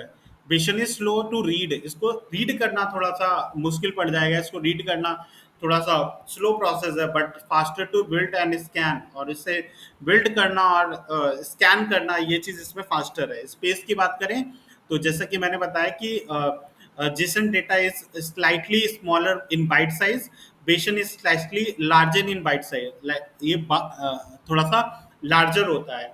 एंड इनकोड एंड डिकोड की बात करें, इनकोडिंग एंड डिकोडिंग के बारे में आई होप आपको पता ही होगा। We can send JSON through APIs without encoding and decoding. हम लोग जेसन को बिना एपीआईज के थ्रू बिना इनकोड और डिकोडिंग के भेज सकते हैं। इनकोडिंग मतलब अपने डेटा को कुछ उसको क्या करना, अनरीडेबल फॉर्मेट में चेंज कर देना, एंड देन जब वो रिसीवर के पास जाएगा देन उसे उसे अगेन रीडेबल फॉर्मेट में कन्वर्ट करना, दैट इज कॉल्ड डिकोडिंग। ठीक है, अब BSON files are encoded before storing. BSON files को क्या करते हैं हम लोग इनकोड करते हैं स्टोर करने से पहले। ठीक है, और डिकोड करते हैं बिफोर डिस्प्लेइंग। ठीक है, डिस्प्लेइंग, ठीक है, डिस्प्ले करने से पहले उसे हमें डिकोड करना पड़ता है। ठीक है, पार्स की बात करें तो पार्स का मतलब मैंने आपको बताया हुआ है, Jason is human readable format that doesn't require parsing. Jason क्या है, ह्यूमन रीडेबल फॉर्मेट में है जिसको पार्स करने की नीड नहीं पड़ती है, but BSON needs to parse, they are machine generated and not human readable. ठीक है, ये मशीन जनरेटेड होते हैं, इनको पार्स करना पड़ेगा। बात करें डेटा टाइप्स की तो Jason has a specific set of data types like string हो गया, बूलियन हो गया, नंबर हो गया फॉर न्यूमेरिक डेटा टाइप्स हो गया, numeric data types and array हो गया, ऑब्जेक्ट हो गया, नल। ये कुछ इसके है, इसमें अनडिफाइंड नहीं होता है। Then unlike JSON, BSON offers additional data types such as bin data for the binary data and decimal 1 to 8 for numeric। ठीक है, न्यूमेरिकल डेटा में भी डेसिमल डेटा हो सकता है, इंटीजर टाइप का डेटा हो सकता है। अगर आपको और भी कुछ पढ़ना है तो इसके आप उस पर जाके पढ़ सकते हो बेसिकली इसके डॉक्यूमेंटेशन पे। Uses send to use to send data through the network, इसको हम लोग यूज़ कर सकते हैं to send the data through the network, mostly through the APIs. Database are use to store BSON data, sorry, use to store, database use BSON to store data. ठीक है, database क्या करता है, बेशन का यूज करता है डेटा को store करने के लिए. कोई भी तीन चार जो भी जितने भी आपको पसंद आए, कोई भी तीन उठा लेना. तीन सफिशियंट होते हैं, तीन कोई भी डिफरेंस आपको पता ही पता होने चाहिए. ठीक है, एटलीस्ट आप तीन कोई भी डिफरेंस इसमें से उठा के उसको रट लो आज की डेट में. चलो, तो इतनी चीज़ें मैंने जो भी अभी थ्योरी में बताई है, वो उसमें कोई भी प्रॉब्लम है तो बताओ, वरना हम इंस्टॉलेशन प्रोसेस पे चलते हैं. बताइए, किसी को कोई प्रॉब्लम है इस थ्योरी पोर्शन में? कोई ऐसी चीज़ जो आपको समझ में नहीं नहीं आई हो? सर वो हेलो हाँ हाँ, बताइए. हेलो हेलो हाँ हाँ, रोहित जी बताइए. सर वो एम आई ऑडिबल? बीसन, हाँ हाँ हाँ सुनाई दे रहा है मुझे। हाँ हाँ बीसन और जेसन में जो आपने फर्क बताया, तो उस डिफरेंस जो है वो हाँ. प्रैक्टिकली हमको देखने मिलेगा क्या, कि पता चलेगा प्रैक्टिकली कि ये दोनों इस तरीके से काम करते हैं? देखिए, एक आप बताइए, जो जेसन फॉर्मेट में जो डेटा होगा वो हम लोग देख सकते हैं, वो जी हम लिखेंगे. बट जी जी बेशन टाइप का जो जी डेटा होगा ना, उसे मोंगो डीबी अपने बैकएंड में वो उसको कन्वर्ट कर रहा होगा बेशन में. आई होप आपको समझ में आ रहा होगा. वो बैकएंड जी में उसे कन्वर्ट करके जी देन सर। उसे स्टोर करेगा. वो ह्यूमन रीडेबल नहीं होगा, वो फॉर्मेट हमने नहीं समझ में आएगा, वो अच्छा बैकएंड में चीजें हो रही होंगी. बस ये हमने आपको बता दिया है, इसका कोई प्रैक्टिकल इम्प्लीमेंटेशन मैं आपको नहीं करके दिखा सकता कि इस टाइप का जो डेटा होगा वो जी जीरो जी वन जी जीरो वन जीरो वन के फॉर्मेट में वो चीजें सेव हो रही होंगी, है ना. तो वो बैकएंड में जी वो जी चीजें होंगी, वो तो मोंगो आपने डीबी बताया। स्टोर करेगा. ठीक है, बाय बट इसका कोई प्रैक्टिकल बे- बेस इम्प्लीमेंटेशन तो मेरे ख्याल से तो अभी नहीं होगा कोई भी. जी जी जी। हम्म. बेसन तो बाइनरी एनकोडेड हाँ फॉर्मेट हाँ, रहता है जीरो ना, वन जीरो आप जो वन अभी के बता रहे फॉर्मेट में थे। स्टोर होगा. हाँ, वो जीरो बैकएंड में वन में सेव. रहेगा कॉम्पैक्ट, हाँ, जैसे वो कि टेस्ट कंप्यूटर्स की भी कोई फाइल्स होती और है ना, वो भी बाइनरी फॉर्मेट में ही, बाइनरी लैंग्वेज को ही कंप्यूटर भी समझता है, वो अपने अकॉर्डिंग उसको सेट करता है. ठीक है, आप जो भी उसको इनपुट दे रहे हाँ होते हाँ हो वो बाइनरी में चेंज हो रहा होता है, वो चीज़ें कंप्यूटर का काम होता है, वो जी ह्यूमन रीडेबल नहीं होती वो सारी चीज़ें. जी जी तो और कुछ किसी को जी कोई सर और जी सर। डाउट?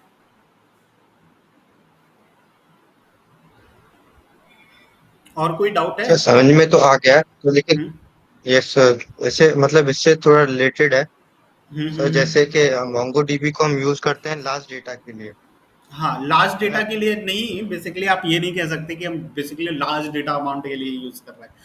ठीक है, तो आपको ये पता ही होगा, आपने बिग डेटा के बारे में कभी पढ़ा है? बिग डेटा नहीं क्या सर, होता है बिग आपको डेटा पता तो है? नहीं. नहीं पता? तो लार्ज डेटा के लिए ना कई ऐसी चीज़ें होती हैं, कई ऐसे फ्रेमवर्क्स होते हैं जिसका हम लोग यूज़ कर रहे होते हैं उनको स्टोर करने का. इसलिए मोंगो डीबी ठीक है, हम लोग स्टोर करते हैं, बट बहुत ज़्यादा भी लार्ज नहीं होना चाहिए ना. जैसे फेसबुक का डेटा आप मोंगो डीबी में स्टोर करके नहीं रख सकते ना. अच्छा. नहीं सर, मेरा क्वेश्चन ये था, जैसे हम कोई प्रोजेक्ट बना रहे हैं हाँ तो हाँ. उसका मतलब कौन सा डेटाबेस यूज करेंगे, उसका क्या पैरामीटर, जैसे कि हम स्क्वेल यूज करें या मोंगोडीबी यूज करें, तो क्या देखिए, पैरामीटर आपको रहता है. आपका आपको पहले ये डिसाइड करना होगा कि आपका जो डेटा है वो किस टाइप का है. वो एक स्ट्रक्चर्ड डेटा है, या अनस्ट्रक्चर्ड डेटा है, या सेमी स्ट्रक्चर्ड डेटा है. आप इनमें से कुछ तो कुछ डिसाइड कर ही सकते हो. अगर वो स्ट्रक्चर्ड डेटा है, इट मीन्स कोई ऐसा इंफॉर्मेशन हो गया जो एक्सेल सीट पे है, या हो सकता है आपको स्टूडेंट की अटेंडेंस का डेटा एक क्रिएट करना है, हो सकता है उसके मार्क्स का डेटा स्टोर करना हो. तो ये कुछ ऐसे डेटा होते हैं ना जो स्ट्रक्चर फॉर्मेट में होते हैं. उसके में स्कूल के डेटाबेस में सपोज स्कूल का नेम, स्टूडेंट का नेम आ सकता है, उसका रोल नंबर आ सकता है, या उसका कॉन्टैक्ट डिटेल्स आ सकती हैं, उसके मार्क्स आ सकते हैं, कुछ इस टाइप का डेटा होगा ना, तो ये एक स्ट्रक्चर फॉर्मेट में डेटा है. तो डेफिनेटली अगर स्ट्रक्चर डेटा है तो आप क्यों अपना दिमाग की दही करोगे. तो उसके लिए आप एसक्यूएल का यूज कर लो, क्योंकि रिलेशनल डेटाबेस है, क्योंकि स्ट्रक्चर फॉर्मेट में डेटा है, तो डेफिनेटली हम रिलेशनल डेटाबेस के साथ जाएंगे. ठीक है, कुछ ऐसा डेटा है जो कि नहीं भाई, रिलेशन नहीं है. हो सकता है आपका क्या बोलते हैं, आप ई कॉमर्स वेबसाइट क्रिएट कर रहे हो, उस टाइप में जो डेटा होगा वो स्ट्रक्चर फॉर्मेट में नहीं होगा, क्योंकि उसमें कई सारी चीज़ें होंगी.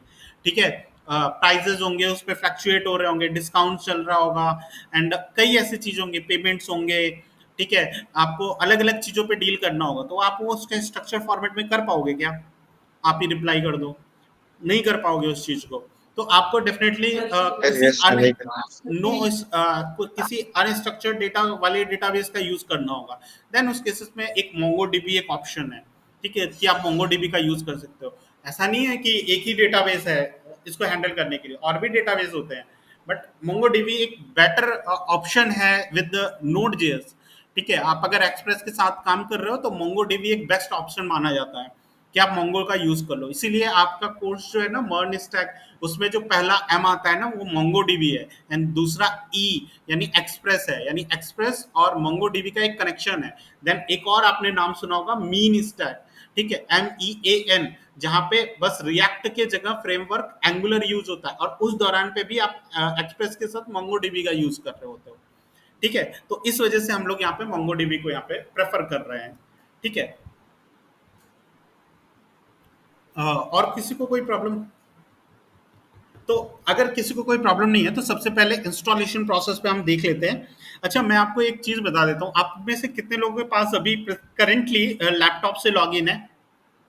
कितने लोगों के पास अभी लैपटॉप से जिन्होंने लॉगिन किया हुआ है? नवीन राय जी आप हो, और कोई है? सर मेरा दोनों से लॉगिन था, मैंने एक से हटा। ठीक है, देखो, अगर मैं करने तो जा रहा हूँ क्योंकि मेरे पे ऑलरेडी सारी चीजें इंस्टॉल्ड हैं, एंड उसकी जो फाइल साइज है ना, जो एमबी है मेरे वो पर भी है। आपके में भी है। देन आपको तो नीड ही नहीं है उस चीज को करने की। और और बाकी अगर किसी पे नहीं है तो उसको इंस्टॉल करना सर मैं पड़ेगा। लॉगिन कर लूँ, 2 मिनट लगेंगे बस।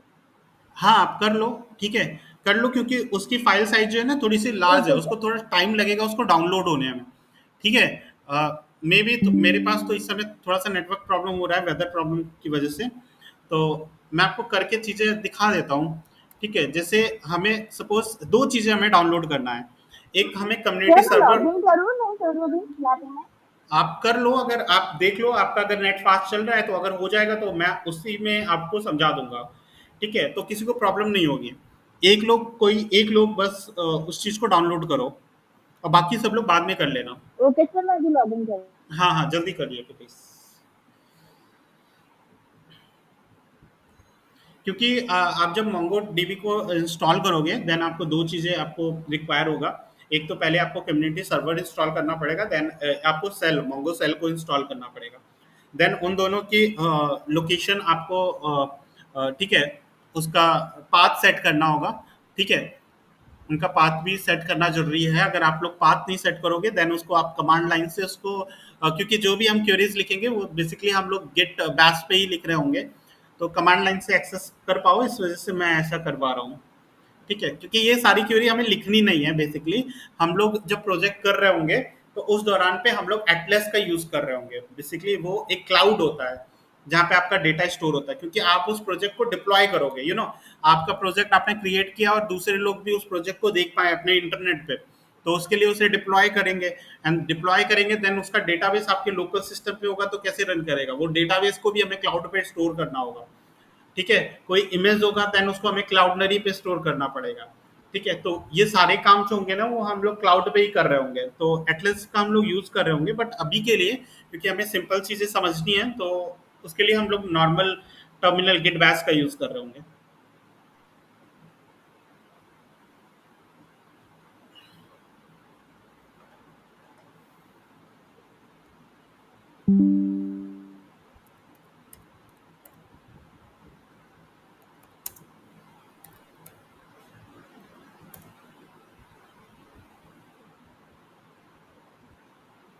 आपको सिंपली लिखना है, ठीक है, सर्च बार में मोंगोडीबी डाउनलोड। तो आप सबसे पहले इस लिंक पे आप जाओगे, मोंगोडीबी कम्युनिटी सर्वर डाउनलोड। ठीक है, ये आपको विजिबल होगा, एंड दूसरी चीज़ आपको यहाँ से डाउनलोड करना है मोंगोडीबी सेल डाउनलोड।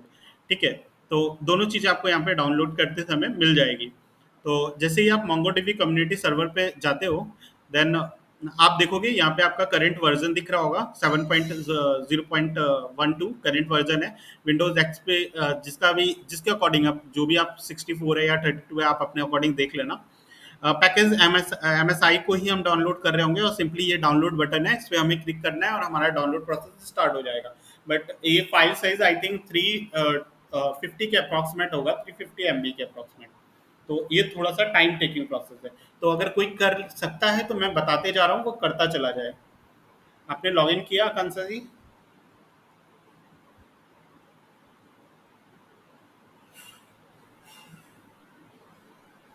और ये लोग ये आप लोग सेटअप कर यस लेना सर, मैं दोनों भाई के कर दोनों। रही हूँ अभी। हाँ ठीक है। फिलहाल अगर किसी के पास लैपटॉप है तो वो भी ट्राई कर ले, क्योंकि इसमें थोड़ा सा टाइम लगेगा। ठीक है, वर्जन है, आपको सिंपली यहीं पे जाना है एंड देन इसके नीचे आपको सबसे पहले ये दिख जाएगा एंड डाउनलोड का ऑप्शन आपको आ रहा होगा। आप जब इसको डाउनलोड करना है स्टार्ट करोगे ना, मैं करके देखता हूँ। अच्छा,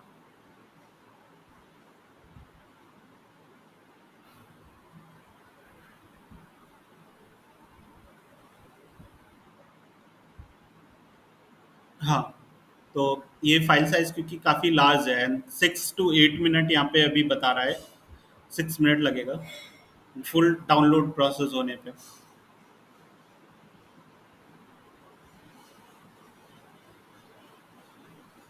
तो देख लो, मैं आपको बता भी दे रहा हूँ कि ये फाइल आपको डाउनलोड करनी है ना, अभी के लिए मैं इसको ऐसे ही छोड़ रहा हूँ, अगर हो जाएगा तो ठीक है। ठीक है, डाउनलोड प्रोसेस में क्योंकि ये 569 MB की है। ठीक है, ये फाइल तो एक तो ये फाइल है। ठीक है, क्योंकि मैं तो इसको डाउनलोड नहीं करूँगा फालतू में, ये आपको डाउनलोड करना पड़ेगा। एक तो ये है, दूसरी चीज़ आपको मोंगो सेल डाउनलोड करना होगा। एक कम्युनिटी सर्वर है एंड देन मोंगो सेल है। आप उसका भी चाहो तो MSI डाउनलोड कर लो, या तो जिप फाइल फॉर्मेट में आप उसे डाउनलोड कर लो। ठीक है, यहाँ पे दो ऑप्शन है, एक जिप में भी कर सकते हो, एक MSI में भी शायद ऑप्शन होगा।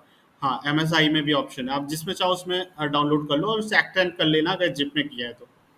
ठीक है, ये सर्वर है जिसको आपको डाउनलोड करना पड़ेगा। ये फाइल छोटी होगी, ये आई थिंक आपको हाँ 42.4 की है। ये छोटी फाइल है जिसको आपको डाउनलोड कर लेना है। ठीक है, ये दोनों चीज़ें आपको डाउनलोड करनी पड़ेगी। तो वन बाय वन आप लोग ट्राई कर लेना इसको डाउनलोड करके एंड अगर अभी आकांक्षा अगर कर पा रही हैं तो वो ठीक है। देन आपको मैं बता देता हूँ इसके बाद आपको करना क्या है। सर ये जिप डाउन हाँ, क्या बोला आपने? जिप फाइल डाउनलोड हो जिप फाइल तो डाउनलोड हो जाएगी मेरे भाई, उसमें कोई प्रॉब्लम नहीं है। कम्युनिटी सर्वर पहले इंस्टॉल करो। 564 MB की है वो फाइल, उसको डाउनलोड होने में थोड़ा सा टाइम लगेगा। जिसकी नेटवर्क स्पीड अच्छी होगी उसका हो जाएगा जल्दी से। मिनट फिर से बता दीजिए सर। दो चीज़ें हैं, आप लोग नोट कर लो इसको। आप लोग एक बार खुद ट्राई कर लेना। पहला आपको डाउनलोड मारना है कौन सा, ये होने के बाद ही करना है। ये नहीं कि आप पहले सेल को डाउनलोड कर लिए देन आप उसको कर रहे हो, ऐसा मत करना। पहले मोंगो डीबी कम्युनिटी सर्वर आपको डाउनलोड करना है। आप इसको लिख भी लो, ये देखो मोंगो डीबी कम्युनिटी सर्वर। आपको दो चीज़ें डाउनलोड करनी है, एक मोंगो डीबी कम्युनिटी सर्वर है, देन आपको ये डाउनलोड करना है एंड देन इस पे कुछ नहीं, आपको इस डाउनलोड पे क्लिक करना है। सारे के सारे जितने भी चीज़ें आती जाएंगी, आपको फुल पैकेज इंस्टॉल करना है एंड देन एक आएगा कि आप उसको कंपास को भी डाउनलोड करना चाहते हो तो आपको उस पर भी क्लिक कर देना है कि हाँ मुझे कंपास भी चाहिए। ठीक है, मंगो कंपास नाम से ऐसे कुछ आ रहा होगा, उसको भी आपको डाउनलोड करना है। उस पर आप टिक कर देना, वो अनटिक्ड होगा बट आपको उस पर टिक कर देना है। ठीक है, बस उसके बाद आपको बाकी सारे इंस्टॉल हो जाएगा, उसमें कोई प्रॉब्लम नहीं आएगी। देन दूसरी चीज़ आपको जो डाउनलोड करना है वो ये सेल है, मोंगो सेल। ठीक है, इसी सेल को आपको डाउनलोड करना है। ठीक है, ये सेल फाइल है बेसिकली। आप चाहो तो इसको MSI में भी डाउनलोड कर सकते हो या जिप फाइल फॉर्मेट में भी आप डाउनलोड कर सकते हो। आप चाहो तो जिप में भी कर लो, कोई प्रॉब्लम नहीं है। ठीक है, या तो MSI में भी कर लो। तो जिप में करोगे तो आपको पता है उसे एक्सट्रैक्ट करना पड़ेगा, एक्सट्रैक्ट कर लेना। ठीक है, अगर ये प्रोसेस आपको समझ में भी नहीं आ रहा है देन आप एक सर और ये काम कर सर्वर सकते हो। बहुत बड़ा है क्या सर्वर सर। बहुत बड़ा है? Community server? दोनों क्या कम्युनिटी सर्वर की बात हो रही है? सर हाँ, उसकी फाइल थोड़ी सी इसको तो बड़ी है। डाउन बड़ी है मेरे भाई, उसको डाउनलोड होने में थोड़ा सा टाइम लगेगा। जिसकी नेटवर्क स्पीड अच्छी होगी उसका जल्दी डाउनलोड हो जाएगा। ठीक है, उसको डाउनलोड आपको करना पड़ेगा। ये दोनों चीज़ें डाउनलोड होने के बाद उनका मतलब उनका पाथ सेट करना है। ठीक है। ये अगर आपको दोनों चीज़ें प्रॉब्लम आती है ना, तो आप यूट्यूब पे भी सर्च करके देख सकते हो कि कैसे कम्युनिटी सर्वर को इंस्टॉल किया जाता है, एंड कैसे मोंगो डीवी सेल को मतलब उसको उसका सेटअप किया जाता है। ये दोनों चीज़ें आपको यूट्यूब पे बिल्कुल मिल जाएंगी। अगर कोई कर यहाँ पे लैपटॉप ऑन करके दिखा सके तो मैं वो चीज़ अभी आपको करके भी दिखा दूंगा। ठीक है, मैं इसीलिए बोलता हूँ कि लैपटॉप के साथ आया किया करो। सर मैंने लॉगिन कर लिया है। लॉगिन कर लिया है तो आप स्क्रीन शेयर कर दो प्लीज़। Okay sir. मैं अपनी स्क्रीन क्लोज कर दे रहा हूँ।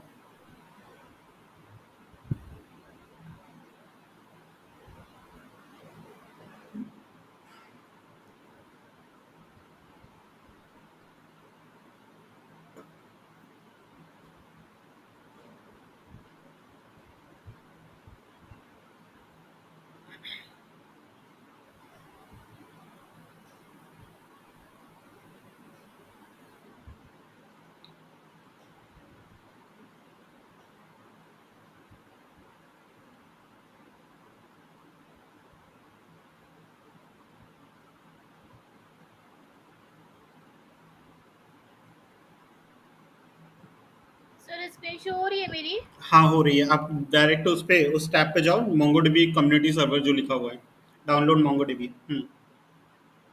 देन आप नीचे जाओ और इसको फाइल को डाउनलोड करो, और स्क्रॉल करके हाँ इसको MSI को डाउनलोड कर लो। हाँ,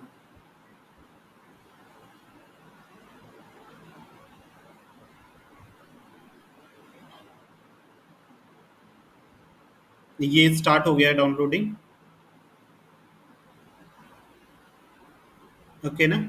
हाँ, ये जब तक स्टार्ट हो रहा है ना, जब तक ये पूरा डाउनलोड हो जाएगा तब तक के लिए मैं अपनी कंटिन्यू करता हूँ, देन अगेन मैं इस पे आ जाऊंगा। मैं स्क्रीन शेयर कर रहा हूँ, आप ऑफ कर लो। जब डाउनलोड हो जाएगा तो मुझे बता दीजिएगा। 5 मिनट लगेगा इसको, 5 मिनट। ठीक है,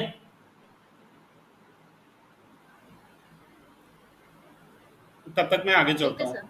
ठीक है, इसको आप हटा दो।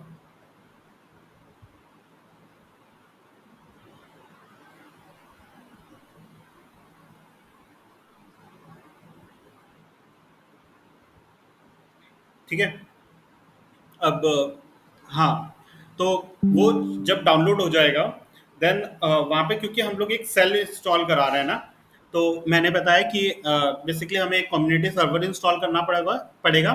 एंड दूसरी एक चीज़ मैं और इंस्टॉल करा रहा हूँ जो कि है सेल। ठीक है, अब वो मोंगो सेल बेसिकली है क्या, उसके बारे में हम लोग यहाँ पे बात कर लेते हैं तब तक। ठीक है, बेसिकली सेल क्या होता है? The Mongo shell is a command line interface. ये basically use to interact with the Mongo DB. ये बेसिकली एक कमांड लाइन इंटरफेस है जिसके थ्रू क्या कर सकते हैं हम मोंगो डीबी से इंटरेक्ट कर सकते हैं। एक वे ऑफ कम्युनिकेशन, एक माध्यम बनेगा। ठीक है, एक मीडियम होगा, मीडियम जिसको बोलते हैं। The MongoDB shell is a command line interface. ये क्या है? एक कमांड लाइन इंटरफेस है use to interact with the MongoDB। ठीक है, जो कि इंटरेक्ट करने के काम आएगा MongoDB के साथ में। It is a tool that let's you communicate with your MongoDB database bye typing commands. ये क्या फैसिलिटी आपको प्रोवाइड करेगा? ये एक टूल है जो कि आपको कम्युनिकेट करने देगा। Let's you communicate with your MongoDB database bye typing commands. Typing commands यानी कमांड्स आप लिख के आप डायरेक्ट MongoDB से कम्युनिकेट कर सकते हो, यानी वाइल राइटिंग योर कमांड। ठीक है, आप अपने कमांड्स को लिख दो, देन उसको एंटर करो, देन उसके अकॉर्डिंग वो चीज़ें बता रहा होगा या डेटा स्टोर कर रहा होगा, आपको डेटा लाख इन्फॉर्मेशन दे रहा होगा, उसे अपडेट करना अपडेट कर रहा होगा, डिलीट करना डिलीट कर रहा होगा, तो कुछ ऐसे चीज़ें परफॉर्म कर रहा होगा।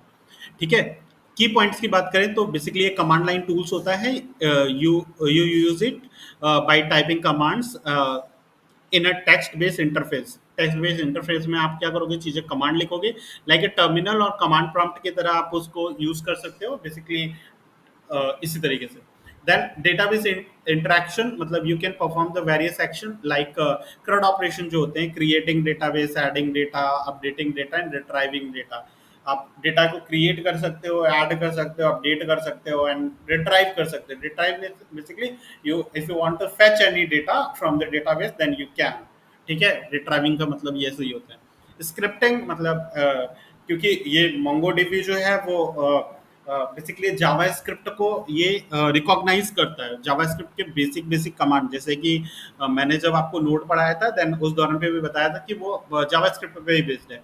तो वो जावास्क्रिप्ट को जैसे वो रिकॉग्नाइज करता है, इस तरीके से आपका मोंगोडीबी डेटाबेस भी उस चीज़ को रिकॉग्नाइज करता है।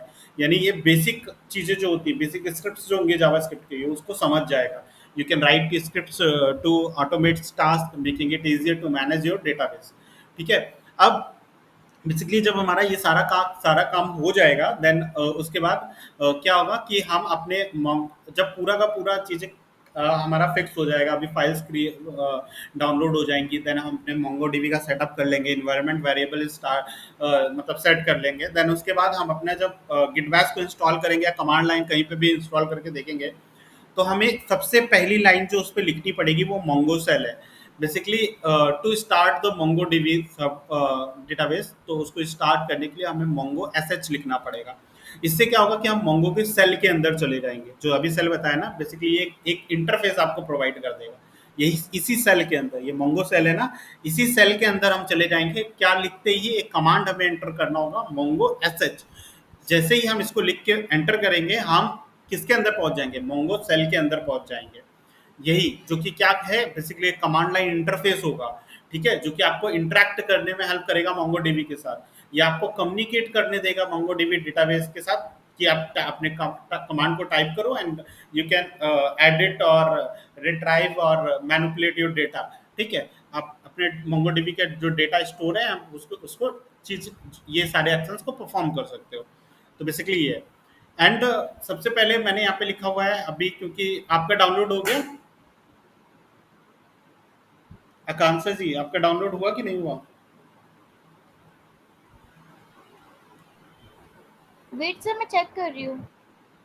देख लीजिए।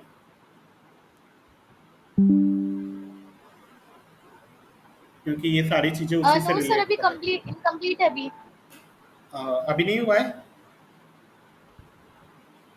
नो सर, अभी थोड़ा सा है अभी। ठीक है। मोंगो एसएच बेसिकली मैंने बता दिया कि अगर आपको मोंगो सेल के अंदर एंटर करना है, ठीक है, तो बेसिकली एसएच लिखने के साथ में आप जैसे इस पे लिख के इसको एंटर प्रेस करोगे, आप मोंगो सेल के अंदर आ जाओगे। अगर आपका कम्युनिटी पाथ, मतलब जो पाथ होगा ना मोंगो सेल का और मोंगोडीबी, अगर वो दोनों सेट होंगे तो आप उस पाथ के अंदर आ जाओगे। ठीक है, तो मतलब उस सेल के अंदर आ जाओगे। देन आप क्या करोगे, सबसे पहले जैसे कि आप मोंगो सेल के अंदर आ गए, तो जैसे हम एसक्यूएल में क्या करते थे, एसक्यूएल में अगर हमें कोई भी क्वेरी लिखना होता तो सबसे पहले हमें अपना डेटाबेस को क्रिएट करना पड़ता था। आई होप आपको याद होगा, जिसने भी स्ट्रक्चर क्वेरी लैंग्वेज पढ़ी होगी, सबसे पहले हम लोग डेटाबेस क्रिएट करते हैं। तो यहाँ पे भी वही काम है कि हमें सबसे पहले डेटाबेस को क्रिएट करना होगा। देन उसके लिए हम लोग क्या कर सकते हैं, हमें एक कमांड याद रखना होगा यूज करके, एंड देन जिस टाइप का आप डेटाबेस क्रिएट करना चाहते हो, मैंने यहाँ पे कॉलेज नाम का एक डेटाबेस क्रिएट किया है, तो वहाँ पे ठीक है, ये यूज एंड देन आपको जिस नाम से डेटाबेस क्रिएट करना है उसका नाम यहाँ पे लिखना पड़ेगा, यूज कॉलेज। तो ये क्या करेगा, टू क्रिएट, ये आपको क्रिएट कर देगा and use a new database called college. By default जब आप मोंगो सेल के अंदर जाओगे ना, तो वहाँ पे एक डेटाबेस क्रिएट होगा टेस्ट नाम से। ठीक है, वो डेटाबेस वहाँ पे क्रिएट होगा। देन मैं आपको ये चीज़ करके दिखा देता हूँ ना, मेरे पास तो है, मैं तो ये भूल ही गया। मेरे पास ये सारी चीज़ें हैं। ठीक है, तो मैं आपको गिट बैश के अंदर ये सारी चीज़ें करके दिखाता हूँ। आपको स्क्रीन विजिबल है ना? आपको स्क्रीन विजिबल है आप लोगों को?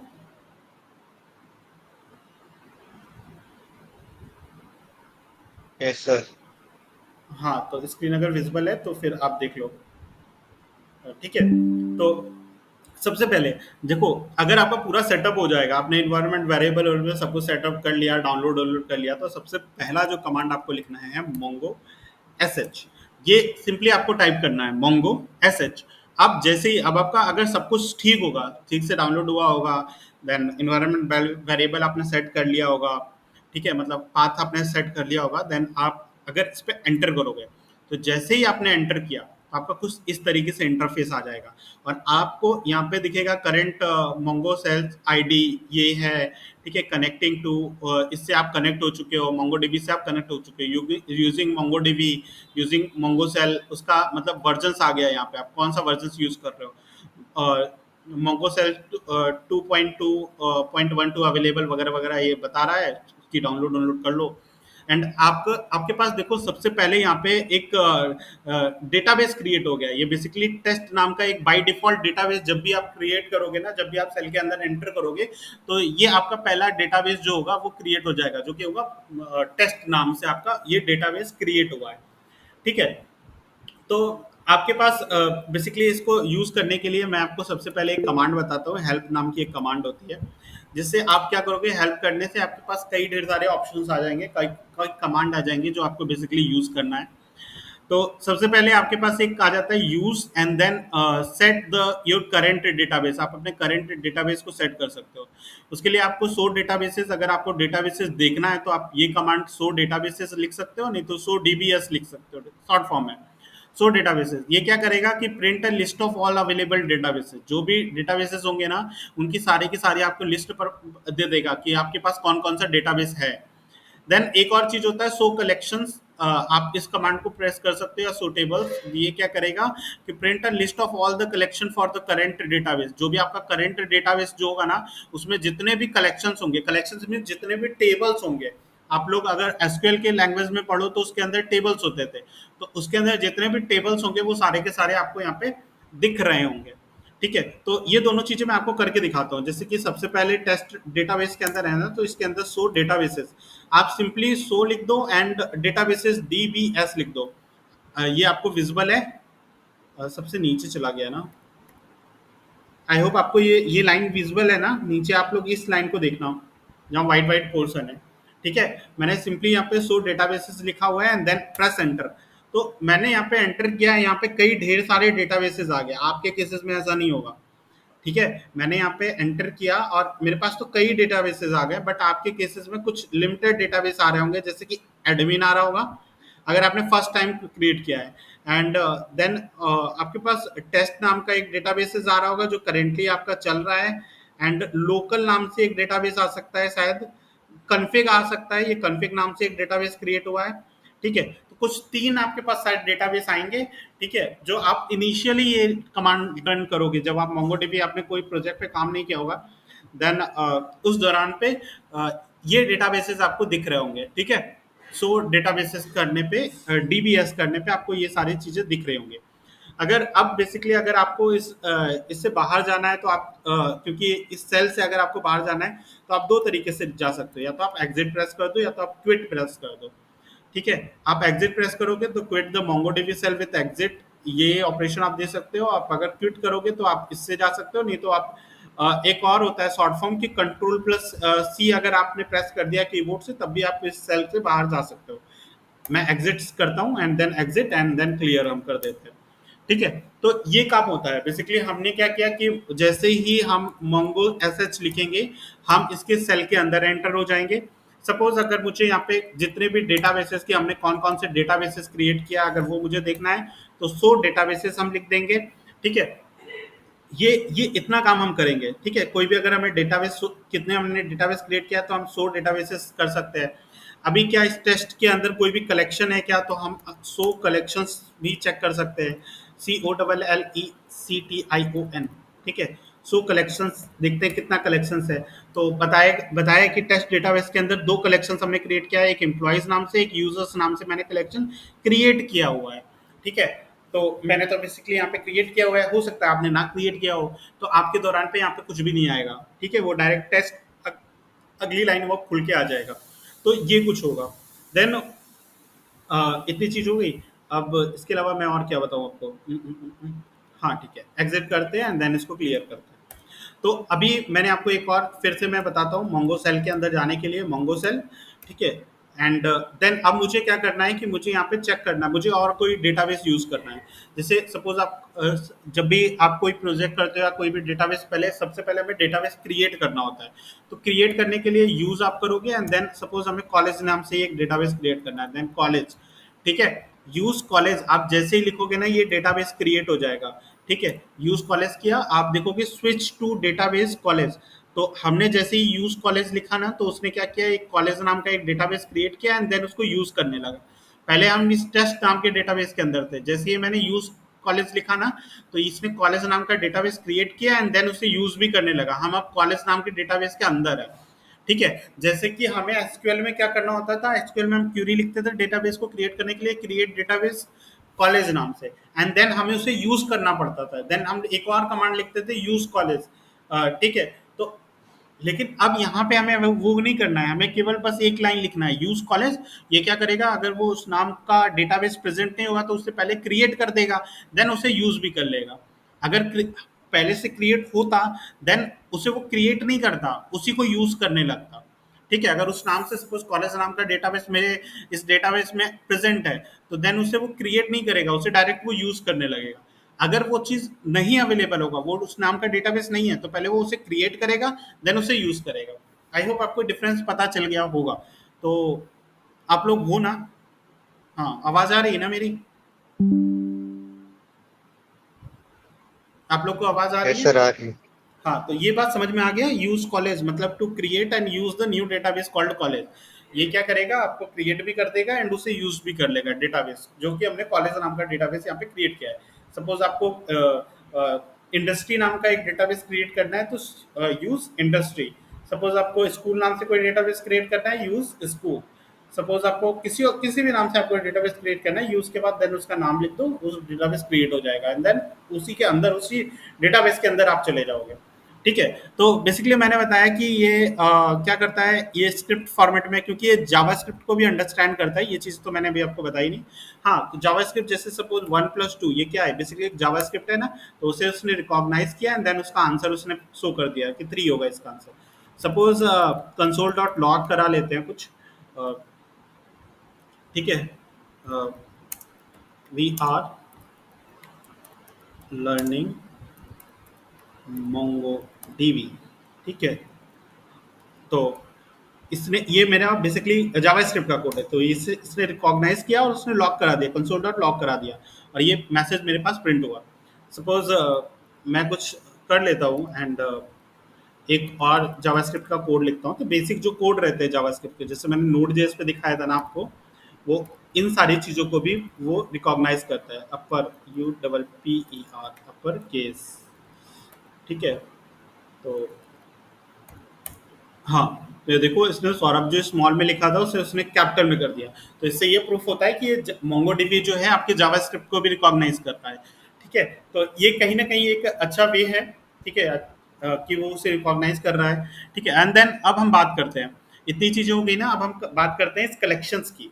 क्योंकि मैंने बताया कि आपके अंदर जो एसक्यूएल डेटाबेसेस होता है, ये बेसिकली जो एग्जांपल यहाँ पे लिखा है ये एसक्यूएल डेटाबेस का है, माई एसक्यूएल डेटाबेस। वहाँ पे क्या होता था, सबसे पहले हम लोग डेटाबेस को क्रिएट करते थे।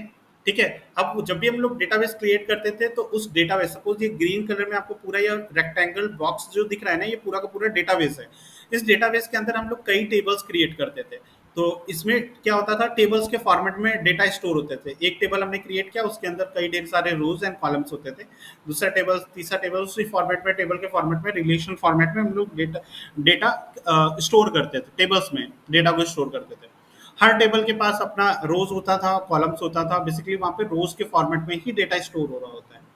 सिमिलर वे, जब कलेक्शंस हम लोग जब नो एसक्यूएल डेटाबेस की बात करते हैं, तो वहाँ पे भी अपना एक डेटाबेस होता है। जैसे अभी हमने यूज कॉलेज नाम से एक डेटाबेस को क्रिएट किया, देन ये पूरा ग्रीन वाला पोर्शन आपको डेटाबेस दिख रहा है ना, तो उस डेटाबेस के अंदर अब यहाँ टेबल के जगह पे क्या होते हैं, कलेक्शंस होते हैं।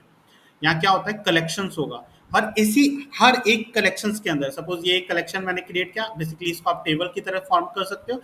एंड इस कलेक्शंस के अंदर कई ढेर सारे डॉक्यूमेंट्स होंगे। डॉक्यूमेंट्स मतलब आपके कई ढेर सारे रोज होंगे, और उसी रोज में क्या होगा, डेटा होगा। तो ये सारे के सारे क्या है, डॉक्यूमेंट है। और इसी डॉक्यूमेंट के अंदर, इसी एक डॉक्यूमेंट के अंदर पर्टिकुलर डेटा होता है। तो वो डेटा डॉक्यूमेंट के फॉर्मेट में ही जाके स्टोर होता है इस कलेक्शन के अंदर। मैं आपको दिखाऊं तो ये देखो, इस तरीके से समझो। ये पूरा का पूरा आपको दिख रहा है ना, कई ढेर सारे डॉक्यूमेंट है। इस एक पर्टिकुलर आप रेक्टेंगल बॉक्स जो दिख रहा है ना, उसको आप एक डॉक्यूमेंट समझ सकते हो। ये एक रेक्टेंगल को आप एक डॉक्यूमेंट समझ सकते हो, और इसके अंदर जेसन फॉर्मेट में हमने डेटा लिखा हुआ है। क्योंकि जो हम मोंगोडीबी को डेटा देंगे वो जेसन फॉर्मेट में ही डेटा होगा। ठीक है, तो ये एक डॉक्यूमेंट है। इसी के पीछे आपको दूसरा डॉक्यूमेंट दिख रहा होगा, इसी के पीछे तीसरा डॉक्यूमेंट दिख रहा होगा। तो ये सारे के सारे डॉक्यूमेंट फॉर्मेट में डेटा स्टोर होते हैं इस कलेक्शन नाम के कलेक्शन के अंदर। ठीक है, इस कलेक्शन के अंदर ये पूरा का पूरा क्या है, एक कलेक्शन है, और इसके अंदर से ढेर सारे डॉक्यूमेंट्स है। और इस डॉक्यूमेंट्स, इंडिविजुअल डॉक्यूमेंट्स के अंदर जेसन फॉर्मेट में डेटा लिखा हुआ है। जेसन फॉर्मेट मतलब की वैल्यू फॉर्मेट में वहाँ पे डेटा होगा, ठीक है। ये बेसिकली की वैल्यू फॉर्मेट में तो डेटा है, तो यही डेटा डॉक्यूमेंट के अंदर स्टोर होगा, और ये सारे के सारे इंडिविजुअल कई सारे डॉक्यूमेंट्स होंगे और ये कलेक्शंस के अंदर स्टोर होगा। तो यही चीजें हैं। फिलहाल डॉक्यूमेंट क्या होता है, डॉक्यूमेंट मतलब Mongo stores data in the form of documents. Mongo कहाँ पे स्टोर करता है डेटा को, मोंगो स्टोर डेटा को स्टोर करेगा डॉक्यूमेंट्स के फॉर्मेट में। बेसिकली बिशन डॉक्स होंगे वो, मतलब बिशन फॉर्मेट में वो डेटा स्टोर करेगा। एंड कलेक्शन क्या होता है, MongoDB stores documents in a collection. तो मोंगोडीबी क्या करेगा, इस डॉक्यूमेंट्स को क्या करेगा, इस कलेक्शन के अंदर स्टोर करेगा। तो सबसे पहले आप समझना, जैसे एसक्यूएल के अंदर आप लोग क्या करते थे, सबसे पहले डेटाबेस क्रिएट करते थे, देन आप टेबल क्रिएट करते थे, यही तो प्रोसेस रहता था। सबसे पहले आप डॉक्यूमेंट को वहाँ पे डेटाबेस क्रिएट करते थे, देन उसको डेटाबेस को यूज करते थे। यहाँ हमें यूज करने की जरूरत नहीं है, हम जैसे ही डेटाबेस क्रिएट करेंगे, अगर वो डेटाबेस एग्जिस्ट कर रहा होगा तो वो यूज होने लगेगा, एंड अगर वो एग्जिस्ट नहीं कर रहा होगा तो वो उसे क्रिएट भी कर देगा और उसे यूज भी कर लेगा, उसी हम डेटाबेस के अंदर आ जाएंगे, ठीक है। बट एसक्यूएल के केस में ऐसा नहीं होता था। देन फिर हम लोग क्या करते थे, कोई टेबल बनाते थे जिसमें हमें अपना डेटा स्टोर करना है। यहाँ पे हम लोग कलेक्शन को क्रिएट करेंगे, यहाँ क्या क्रिएट करेंगे, हम लोग कलेक्शन पहले क्रिएट करेंगे। देन उस कलेक्शन, उस टेबल के अंदर हम लोग क्या करते थे, डेटा को इंसर्ट करते थे, पर्टिकुलर उस टेबल को हम लोग सेलेक्ट करते थे, उस टेबल के अंदर हम लोग डेटा को स्टोर करते थे। यहाँ पे क्या करेंगे हम लोग, डॉक्यूमेंट्स। हाँ बताइए। सर स्क्रीन शो नहीं हो रहा है आपको?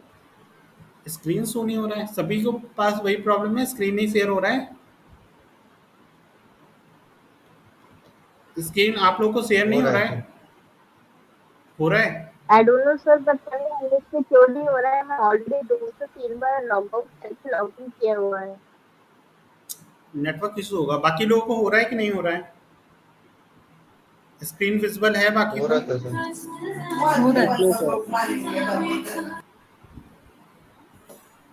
हाँ, बाकी लोगों को हो रहा है। आप एक बार नेटवर्क अपना नेट ऑन करके एक बार दोबारा ऑफ करके ऑन करके एक बार देख लो। अभी विजिबल है स्क्रीन? स्क्रीन विजिबल है आप लोगों को? हाँ विजिबल है। ओके। तो यहाँ पे जैसे मैंने बताया कि अब यहाँ पे हम क्या करेंगे, हम सबसे पहले कलेक्शन मतलब एक डेटाबेस कोई भी क्रिएट करेंगे। डेटाबेस क्रिएट हो गया, देन उस डेटाबेस को हम लोग क्या करेंगे, उस डेटाबेस के अंदर हम लोग क्या करेंगे, कलेक्शन को कलेक्शन बनाएंगे। देन कलेक्शंस के अंदर हम लोग क्या करेंगे, डॉक्यूमेंट को इंसर्ट करेंगे, ठीक है। ये सारा प्रोसेस इसी वे में जैसे हम एसक्यूएल में कर रहे थे, बस यहाँ पे नेम चेंज हो जाएगा, पैटर्न वही रहेगा, ठीक है। तो जो एल्गोरिथम हम फॉलो कर रहे थे उसके अंदर वही सेम चीज़ होगा। तो मैं बेसिकली आपको करके दिखाता हूँ, क्योंकि करेंगे तभी हम लोग को समझ में आएगा। तो मैं वो चीज़ें आपको करके दिखाता हूँ। तो यहाँ पे आपको ये स्क्रीन विजिबल है ना, गेट बैश आपको दिख रहा है? यस सर, दिख रहा है। ठीक है। अब यहाँ पे क्या करते हैं, जैसे कि अभी के लिए फिलहाल के लिए मैं इससे एग्जिट आता हूँ, पूरी चीज़ों को क्लियर करता हूँ, एक बार सब फिर से आपको इस चीज़ें समझाता हूँ। सबसे पहले मैंने यहाँ पे मोंगो सेल के अंदर मुझे एंटर करना है। जब आपका सब पूरा पाथ सेटअप हो जाएगा, सब कुछ हो जाएगा, तो आपको यही कमांड सबसे पहले लिखनी है, देन लिख के आपको एंटर प्रेस करना है। सब कुछ ठीक रहेगा तो इस तरीके का एक पेज आ जाएगा, जहाँ पे आप भी इसी टेस्ट डेटाबेस, बाय डिफॉल्ट ये टेस्ट ही डेटाबेस क्रिएट करेगा, ठीक है। उसी टेस्ट डेटाबेस के अंदर आप लोग चले जाओगे। देन आपको क्या करना है, कुछ डेटाबेस कोई भी क्रिएट करना है। सपोज मैंने अपने नाम से एक डेटाबेस क्रिएट कर दिया, सौरभ नाम से एक डेटाबेस क्रिएट कर दिया। देन आप उस सौरभ नाम के डेटाबेस के अंदर आप चले जाओगे, और अगर आप अभी चेक करोगे कि कितने डेटाबेसेस अवेलेबल हैं, तो वो अभी आपको कुछ भी नहीं दिखाएगा। मेरे नाम का डेटाबेस अभी उसमें क्रिएट नहीं हुआ है, क्योंकि आप देखोगे यहाँ पे कुछ डेटाबेसेस आपको दिख रहे होंगे और इसमें सौरभ नाम का डेटाबेस आपको कहीं नहीं दिख रहा होगा, जबकि ये डेटाबेस मैंने क्रिएट कर दिया है। क्यों नहीं दिख रहा है? क्योंकि जब तक हम इसके अंदर कोई भी कलेक्शन नहीं क्रिएट करेंगे, कोई डेटा नहीं स्टोर होगा, तब तक ये इस मोंगोडीबी अपने डेटाबेस के अंदर स्टोर नहीं कराएगा। इम्पटी जो जैसे कि अभी टेस्ट के अंदर है, बेसिकली टेस्ट आपको यहाँ पे दिख रहा है, वो क्यों दिख रहा है? क्योंकि इसके अंदर डेटा स्टोर है। बट आप देखोगे ना, आप जब क्रिएट करोगे तो आप जब 100 डेटाबेसेस कर रहे होगे, देन आपको वहाँ पे टेस्ट नाम का डेटाबेस नहीं दिख रहा होगा। क्यों? क्योंकि अभी टेस्ट नाम इसके अंदर कोई भी डेटाबेस अभी क्रिएट नहीं है, ठीक है। जैसे कि सपोज अब मैं क्या करता हूँ, सौरभ नाम के डेटाबेस जो मैंने यहाँ पे क्रिएट किया है, क्योंकि अभी मैं उसी के अंदर हूँ, देन इसके अंदर मैं कुछ इंसर्ट करता हूँ, चीजें कुछ इंसर्ट करता हूँ। इंसर्ट करने के लिए सबसे पहले आप क्या करोगे, सबसे पहले आपको कलेक्शन क्रिएट करना पड़ेगा। अभी हम देख लेते हैं सौरभ के अंदर क्या कोई कलेक्शन है क्या। कोई कलेक्शन है क्या, उसको चेक करने के लिए शो कलेक्शन आपको लिखना पड़ेगा। जैसे शो डीबीएस लिखते हैं ना, यानी इसका मतलब होता है डेटाबेस। उसी तरीके से सौरभ नाम के डेटाबेस के अंदर क्या कोई कलेक्शन है, जिस तरीके से आप समझ सकते हो क्या कोई टेबल इसके अंदर प्रेजेंट है या कोई कलेक्शन इसके अंदर प्रेजेंट है, तो उसको देखने के लिए शो कलेक्शन आप कर सकते हो, या शो कलेक्शंस कर दो, एस लगा देना, कलेक्शन नहीं कलेक्शंस होगा, एस लगेगा। ठीक है, जैसे ही आप उसे एंटर करोगे तो अभी यहाँ पे एम्प्टी आ गया। एम्प्टी मतलब कुछ भी नहीं आया, मतलब इसके अंदर अभी कोई भी कलेक्शंस नहीं प्रेजेंट है, और ना इसके ये अभी डेटाबेस के अंदर इसमें मोंगो ने इसको सेव कराया है। देन इसको हम सबसे पहले क्या करते हैं, हमें कलेक्शन को क्रिएट करना पड़ेगा। देन हम किसी भी नाम से यहाँ पे क्या बोलते हैं, हम कलेक्शंस कैसे क्रिएट कर पाएंगे। कलेक्शन क्रिएट करने के लिए भी हमें सिंपली उसके अंदर डेटा को स्टोर करना पड़ेगा। हमें इंडिविजुअल जाके कलेक्शन नहीं क्रिएट करना है, जैसे कि हम लोग टेबल को अलग से क्रिएट करते थे और उसका स्कीमा देते थे। यहाँ पे हमें वो काम नहीं करना, यहाँ पे हमें डायरेक्ट हमें डेटा को स्टोर करना है, उसके अंदर कुछ डेटा इंसर्ट कर दो उस कलेक्शन के अंदर। तो उसके अंदर सपोज मैं एक सौरभ नाम के डेटाबेस के अंदर, एंड ये आपको किस तरीके से लाइन लिखनी है आप समझना। यहाँ पे डीबी इसका मतलब डेटाबेस, हम डेटाबेस के अंदर क्या करना चाहते हैं, जिस भी नाम का आपको कलेक्शन क्रिएट करना है वो नाम आप लिख दो। जैसे मुझे यहाँ पे किस नाम से डेटाबेस क्रिएट करूँ, सपोज मैं बुक नाम से एक डेटाबेस क्रिएट कर लेता हूँ, बुक्स नाम से एक डेटाबेस क्रिएट कर लेता हूँ। यहाँ पे बुक्स नाम से एक डेटाबेस मैंने यहाँ पे क्रिएट किया, देन डॉट लगाया, एंड देन इसके अंदर मुझे अपना डेटा इंसर्ट करना है। इंसर्ट करने के लिए इंसर्ट दो तरीके से आप डेटा इंसर्ट कर सकते हो। तो आप एक डॉक्यूमेंट इंसर्ट करना चाहते हो तो इंसर्ट वन का यूज करोगे कैमल केस के फॉर्मेट में। अगर आप मल्टीपल डॉक्यूमेंट्स इंस्टोर करना चाहते हो तो आप इंसर्ट मैनी का यूज करोगे कैमल केस के फॉर्मेट में। कैमल केस मतलब पहला वर्ड का जो पहला लेटर होगा वो स्मॉल होगा, जब दूसरा वर्ड आ रहा होगा तो उसका पहला लेटर कैपिटल होगा।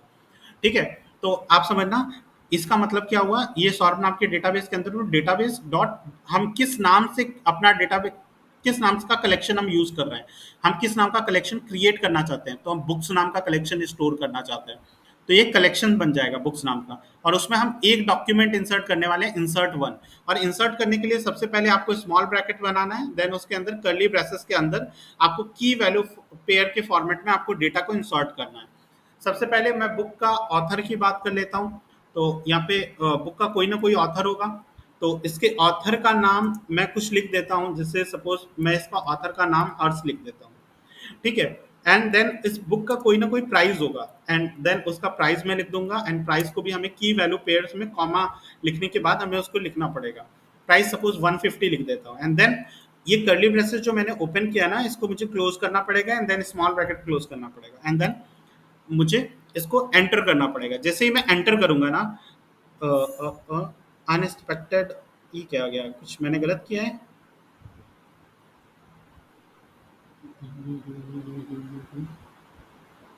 सब तो सही है, जस्ट अ मिनट, बाहर आ गया, रुको मैं फिर से कर देता हूँ। एक इसमें प्रॉब्लम आ रही है, मेरे साथ आ रही है, आप लोग के साथ नहीं आएगी। प्रॉब्लम क्या है कि मैं जैसे ही कंट्रोल यहाँ पे सी दबा रहा हूँ मैं बाहर आ जा रहा हूँ। मैं कंट्रोल सी मैंने दबाया नहीं था। इसको क्लियर करने के लिए एक कमांड होता है, कंट्रोल एल होता है, एंड कंट्रोल के या कंट्रोल एल होता है विंडोज के लिए, जो मेरे में काम नहीं कर रहा है। ठीक है, एंड दूसरी एक और चीज आप CLS लिख सकते हो ताकि आप उसी सेल के अंदर चीजों को क्लियर कर सको। बट मेरे में पता नहीं वो चीज काम क्यों नहीं कर रहा है, वो मुझे अभी नहीं पता, उसको मुझे चेक करना पड़ेगा क्योंकि मैं सर्वर से बाहर आ गया इसको जैसे ही मैंने प्रेस किया। फिलहाल के लिए मुझे अगेन मोंगो सेल के अंदर जाना पड़ेगा, और ठीक है, एंड देन मुझे यहाँ पे अभी पहले मैं चेक कर लेता हूँ सो डेटाबेसेस। तो यहाँ पे क्या सौरभ नाम का डेटाबेस क्रिएट हुआ है अभी तो फिलहाल, क्योंकि कलेक्शंस तो मैंने कुछ डेटा तो इंसर्ट किया ही नहीं था। हाँ, नहीं हुआ है। तो सबसे पहले मैं क्या करता हूँ, मैं उस डेटाबेस सौरभ नाम का डेटाबेस यहाँ पे क्रिएट करता हूँ, SAURABH। ठीक है, ठीक, अब मैं सौरभ नाम के डेटाबेस के अंदर हूँ। ठीक है, तो अभी मैं देख लेता हूँ क्या इसके अंदर मैंने कोई कलेक्शंस क्रिएट किया है। कलेक्शन को क्रिएट करने के लिए COLLECTION। ठीक है, सो कलेक्शंस, तो इसके अंदर कोई भी कलेक्शन नहीं है। अब सबसे पहले मुझे इसके अंदर कोई भी कलेक्शन इंसर्ट करना है, तो मैं इस पर डेटाबेस डॉट सपोज मैं बुक नाम से कोई कलेक्शन स्टोर करता हूँ, एंड देन इसके अंदर इंसर्ट वन, मैं एक डॉक्यूमेंट इंसर्ट करना चाहता हूँ। एंड देन इसके अंदर मैं पहले तो ऑथर लिख देता हूँ कि ऑथर का नेम क्या है। और शायद मैंने उसको कर्ली ब्रेसेस में नहीं लिखा था क्या पहले वाले को, शायद इस वजह से गलत हो गया हो, सॉरी, इन्वर्टेड कॉमा के अंदर। एंड देन इसका मैं प्राइस लिख देता हूँ। प्राइस सपोज मुझे यहाँ पे डिफाइन करना है 100 रुपीज़ सपोज कर देता हूँ। एंड देन इसको क्लोज करना है एंड इसको क्लोज करना है। अब इसको एंटर करते हैं एंड हाँ, अब की हो गया है इंसर्ट। अब देखना, इस सौरभ नाम के डेटाबेस के अंदर ये मैंने इस चीज़ को इंसर्ट किया। इंसर्ट करने की अभी हम क्वेरी की बात कर रहे होंगे किस तरीके से हम इंसर्ट करते हैं, बस मैं करके दिखा रहा हूँ। यहाँ पे एक ऑब्जेक्ट रिटर्न हुआ जिसमें एक्नॉलेज्ड ट्रू आया, मतलब वो सक्सेसफुली क्रिएट हो गया। एंड इंसर्टेड आईडी, जो भी डॉक्यूमेंट इंसर्ट हुआ है ना उसकी एक पर्टिकुलर आईडी होगी। ठीक है, मैंने जैसे बताया था ना कि MongoDB बाय डिफॉल्ट हर जितने भी चीजें आप इंसर्ट करोगे हर डॉक्यूमेंट के लिए वो अपने आप ही आईडी प्रोवाइड कर देगा। तो आप ये कमांड यहाँ पे देखो, इसको इस डॉक्यूमेंट को एक यूनिक आईडी मिल गई है। ठीक है, एंड ये किसी और दूसरे डॉक्यूमेंट को नहीं मिलेगी। आप इस आईडी के थ्रू उससे कोई भी काम करा सकते हो, कुछ भी आपको कराना हो। तो अगर मुझे देखना है कि अपने डेटाबेस के अंदर चीजें स्टोर हुआ या नहीं हुआ, तो पहले तो हम सबसे पहले देख लेते हैं सो डेटाबेसेस, क्योंकि अब मुझे देखना है कि MongoDB ने डेटाबेस स्टोर किया या नहीं किया। तो उसके अंदर मुझे, अगर मैं यहाँ पे चेक करूँ तो आप देखोगे कि अभी के लिए तो फिलहाल क्योंकि मैं टेस्ट डेटाबेस कॉन्फ़िग है, लॉग है, एंड देन आप ये देखो, ये सौरभ नाम का डेटाबेस मोंगो ने यहाँ पे स्टोर कर दिया है। पहले नहीं था, पहले यहाँ पे कहीं पे भी आपको सौरभ नाम का डेटाबेस नहीं दिख रहा था। अब देखो, जैसे ही मैंने इसके अंदर पहला डेटा इंसर्ट किया, यानी पहला डॉक्यूमेंट इंसर्ट किया, क्योंकि मैंने कलेक्शन क्रिएट किया बुक नाम से, एंड क्योंकि बुक नाम से कलेक्शन क्रिएट किया है, इसका मतलब, इस लाइन का मतलब यही है कि अगर आपका कलेक्शन क्रिएट नहीं है, मतलब डेटाबेस बुक नाम के कलेक्शन में मैं स्टोर करने जा रहा हूँ, अगर ये कलेक्शन क्रिएट नहीं होगा देन MongoDB उसको पहले कलेक्शन को क्रिएट करेगा एंड देन उसके अंदर डेटा स्टोर होगा, देन ये दूसरे टाइम इस कलेक्शन का यूज कर रहा होगा। ठीक है, अब देखो, जैसे ही मैंने कोई कलेक्शन यहाँ पे क्रिएट कर दिया, उसके अंदर डेटा स्टोर हो गया, तो उसे MongoDB ने क्या किया, अपने अंदर उसको स्टोर कर लिया। अब सौरभ नाम का डेटाबेस मुझे दिख रहा होगा। अगर मैं सपोज इसके अंदर कलेक्शंस देखना चाहूँ, सो कलेक्शंस अगर मैं करूँ, ठीक है, तो वो कलेक्शंस भी मुझे विजिबल होंगे। तो अब देखो, मैंने एक कलेक्शन बनाया था बुक नाम से, अब वो कलेक्शंस यहाँ पे मुझे शो कर रहा है। अब सपोज अगर मुझे इसके अंदर अपने डेटा को देखना है कि मैंने जो डेटा स्टोर किया है इसके अंदर, वो मुझे देख कैसे पाऊंगा, तो उसके लिए आपको डेटाबेस डॉट जो कलेक्शन नेम होगा, कलेक्शन नेम क्या है, बुक नाम से आपने कलेक्शन क्रिएट किया था, कलेक्शन नेम। देन आपको क्या लिखना है, देन फाइंड, एक मेथड होता है फाइंड, एंड देन आपको उसको बस एंटर प्रेस करना है। आप जैसे ही एंटर प्रेस करोगे ना, आपका देखो एरे एक रिटर्न होगा। इस एरे के अंदर आपका डेटा स्टोर है, इस एरे के अंदर आपका डेटा स्टोर है, और इसी के अंदर आपको दिख रहा होगा कि इसको एक यूनिक आईडी मिल गया है। ये आईडी यूजर ने, हमने एंटर नहीं किया, ये MongoDB ने इसको एक आईडी प्रोवाइड कर दिया। एंड देन ये आप देखोगे, ये डेटा आपको जेसन फॉर्मेट में रिटर्न हुआ है, बेसिकली ऑब्जेक्ट फॉर्मेट में आप कह सकते हो कि यहाँ पे ऑथर कौन था, हर्ष था, प्राइस इसका क्या है, 100 रुपीज है। तो ये डेटा स्टोर हो गया, ठीक है, और इसे एक यूनिक आईडी मिल गया। तो यही चीजें हैं, यही चीज मुझे आपको बताना है कि जब भी आप कोई भी डेटाबेस क्रिएट करोगे, तो आप सिंपली मोंगो सेल के अंदर कोई भी डेटाबेस क्रिएट करना है, तो आपको यूज एंड देन जो भी जिस नाम से आपको डेटाबेस क्रिएट करना है वो नाम लिख दो। तो इससे क्या होगा, अगर आपका वो डेटाबेस पहले से क्रिएट नहीं होगा तो वो क्या बोलते हैं, क्रिएट हो जाएगा। और अगर सपोज ये भी चीज मैं आपको करके दिखाता हूँ। अभी के लिए मैं यहाँ पे इस चीज को बंद करता हूँ एंड पूरी स्क्रीन को मैं क्लियर करता हूँ, ठीक है। और अब मैं अगेन अपने मोंगो सेल के अंदर जाता हूँ। इस मोंगो सेल के अंदर गया, अभी मैं इस टेस्ट नाम के डेटाबेस के अंदर हूँ। मुझे क्या करना है, मुझे सो डेटाबेसेस पहले मैं करता हूँ, पहले पूरा डेटाबेस DBS कर देता हूँ। सारे के सारे डेटाबेसेस दिखेंगे, आपकी मुझे सौरभ नाम का डेटाबेस भी दिख रहा है यहाँ पे। आई होप आपको ये चीज़ विजिबल होगा। ये है सौरभ नाम का डेटाबेस। अब आपको क्या करना है, आपको सौरभ नाम के डेटाबेस को यूज करना है या फिर आपको बनाना है। अब देखो, अब की अगर मैंने यूज सौरभ नाम से डेटाबेस लिख दिया, तो ये क्या करेगा, ये क्या मेरे नाम सौरभ नाम से क्या अगेन डेटाबेस क्रिएट करेगा? जी नहीं, वो चेक करेगा अपने लिस्ट में क्या सौरभ नाम का डेटाबेस अवेलेबल है। अगर अवेलेबल है तो उसी के अंदर मुझे भेज देगा, वो दोबारा क्रिएट नहीं करेगा। आपको मैं करके दिखाता हूँ, ये देखो, स्विच टू सौरभ डेटाबेस। अगर मैं इसके अंदर देखूं कितने कलेक्शंस हैं, ठीक है, क्योंकि अभी तो मैंने इसके अंदर कोई कलेक्शन क्रिएट नहीं किया है, तो मैं चेक करता हूँ क्या मैं सेम डेटाबेस के अंदर हूँ या फिर कोई नया डेटाबेस मेरे लिए क्रिएट हुआ है। देखो मैं बुक के अंदर हूँ, ठीक है, बुक नाम का कलेक्शन इसके अंदर अवेलेबल है, मतलब उसने क्या किया, उसी डेटाबेस जो सौरभ नाम का डेटाबेस आपने पहले क्रिएट किया था ना, उसी डेटाबेस के अंदर मुझे उसने भेज दिया। मतलब अगर कोई डेटाबेस पहले से क्रिएट होगा देन वो उसे दोबारा क्रिएट नहीं करेगा, आपको उस डेटाबेस के अंदर भेज देगा यूज डेटाबेस का नाम लिखने के बाद। अगर वो क्रिएट एग्जिस्ट नहीं करेगा देन वो उसे क्रिएट कर देगा, और तब तक उसे वो स्टोर नहीं कराएगा जब तक कि उसमें कोई डॉक्यूमेंट आप स्टोर ना कराओ। ठीक है, ये चीज समझना। एंड देन अगर मुझे अपने सारे के सारे फाइल्स को, डॉक्यूमेंट्स को देखना है कि कौन कौन से डॉक्यूमेंट है, देन डेटाबेस डॉट, उसके बाद आपको कलेक्शन नेम लिखना पड़ेगा, कलेक्शन नेम डॉट बुक है, बुक नाम से हमने कलेक्शन क्रिएट किया था। देन आपको क्या करना है, फाइंड करना है सारे के सारे जितने भी डॉक्यूमेंट है, आपको विदाउट स्पेसिफिक चीज आपको सारे के सारे डॉक्यूमेंट आप यहाँ पे लिख सकते हो। देन सपोज अगर मुझे दोबारा कुछ इंसर्ट करना है, यानी डेटाबेस डॉट आपको कुछ स्टोर करना है इस बुक नाम के कलेक्शन के अंदर, तो book and then insert one आप लिख सकते हो। एंड इंसर्ट वन मतलब आप एक डॉक्यूमेंट को इंसर्ट करना चाह रहे हो, देन कर्ली ब्रेसेस एंड इसके बाद की वैल्यू पेयर में आप सारी चीजें भेज सकते हो। जैसे सपोज आपको ऑथर भेजना है, तो ऑथर में आपने सपोज अब कोई ऑथर है यहाँ पे आप कोई भेज रहे हो, एंड शिवानी नाम से एक कोई ऑथर है, ठीक है, शिवानी, ठीक है। एंड इसका प्राइस अगर मैं बताऊं, ठीक है, इस बुक का जो प्राइस है, एंड इस बुक का प्राइस मैं बता देता हूँ 140, ठीक है। एंड इसको मैं स्टोर करता हूँ, एंटर किया, एक्नॉलेजमेंट ट्रू आ गया, मतलब डेटा हमारा सक्सेसफुली स्टोर हो गया है। इंसर्टेड आईडी आप देख सकते हो, इंसर्टेड आईडी इस बार डिफरेंट है, उस बार 669FD 5 है, इस बार देखना 669FD 6 है, आईडी डिफरेंट है। अगर मुझे सपोज आपकी पूरा देखना है दोबारा कि स्टोर हुआ या नहीं हुआ, तो आप सिंपली डेटाबेस देन उसका नेम जो भी कलेक्शन नेम है, देन उसके बाद उसको फाइंड कर लो, ठीक है, फाइंड लिख देंगे।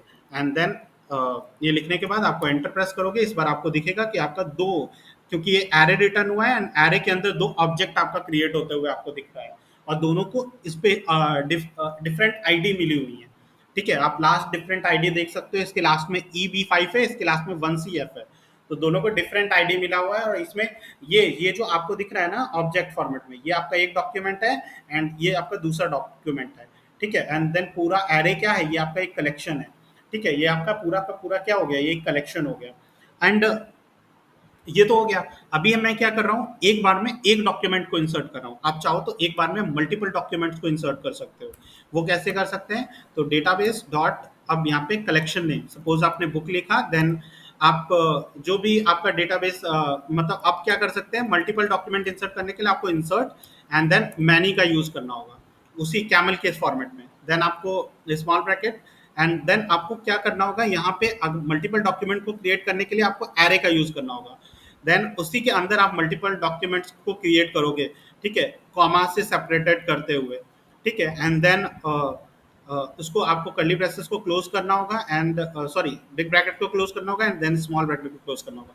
इसी के अंदर आप अपने डॉक्यूमेंट्स को लिख सकते हो। जैसे सपोज अब ऑथर आपने लिखा, इस बार क्योंकि वो चीज़ चला गया है ना, हाँ चलो कोई बात नहीं, रुको, हम इसको दोबारा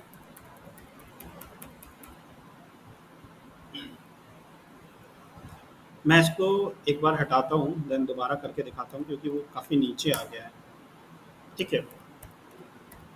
मंगो SH एंड मुझे क्या किसके अंदर जाना है, सौरभ नाम के डेटाबेस के अंदर जाना है एंड ठीक है। अब इसमें क्या करना है, मुझे मल्टीपल डॉक्यूमेंट्स को इंसर्ट करना है, तो डेटाबेस डॉट यहाँ पे जो हमने कलेक्शन क्रिएट किया था उसका नाम, देन यहाँ पे इंसर्ट एंड देन मैनी, ठीक है, इंसर्ट मैनी।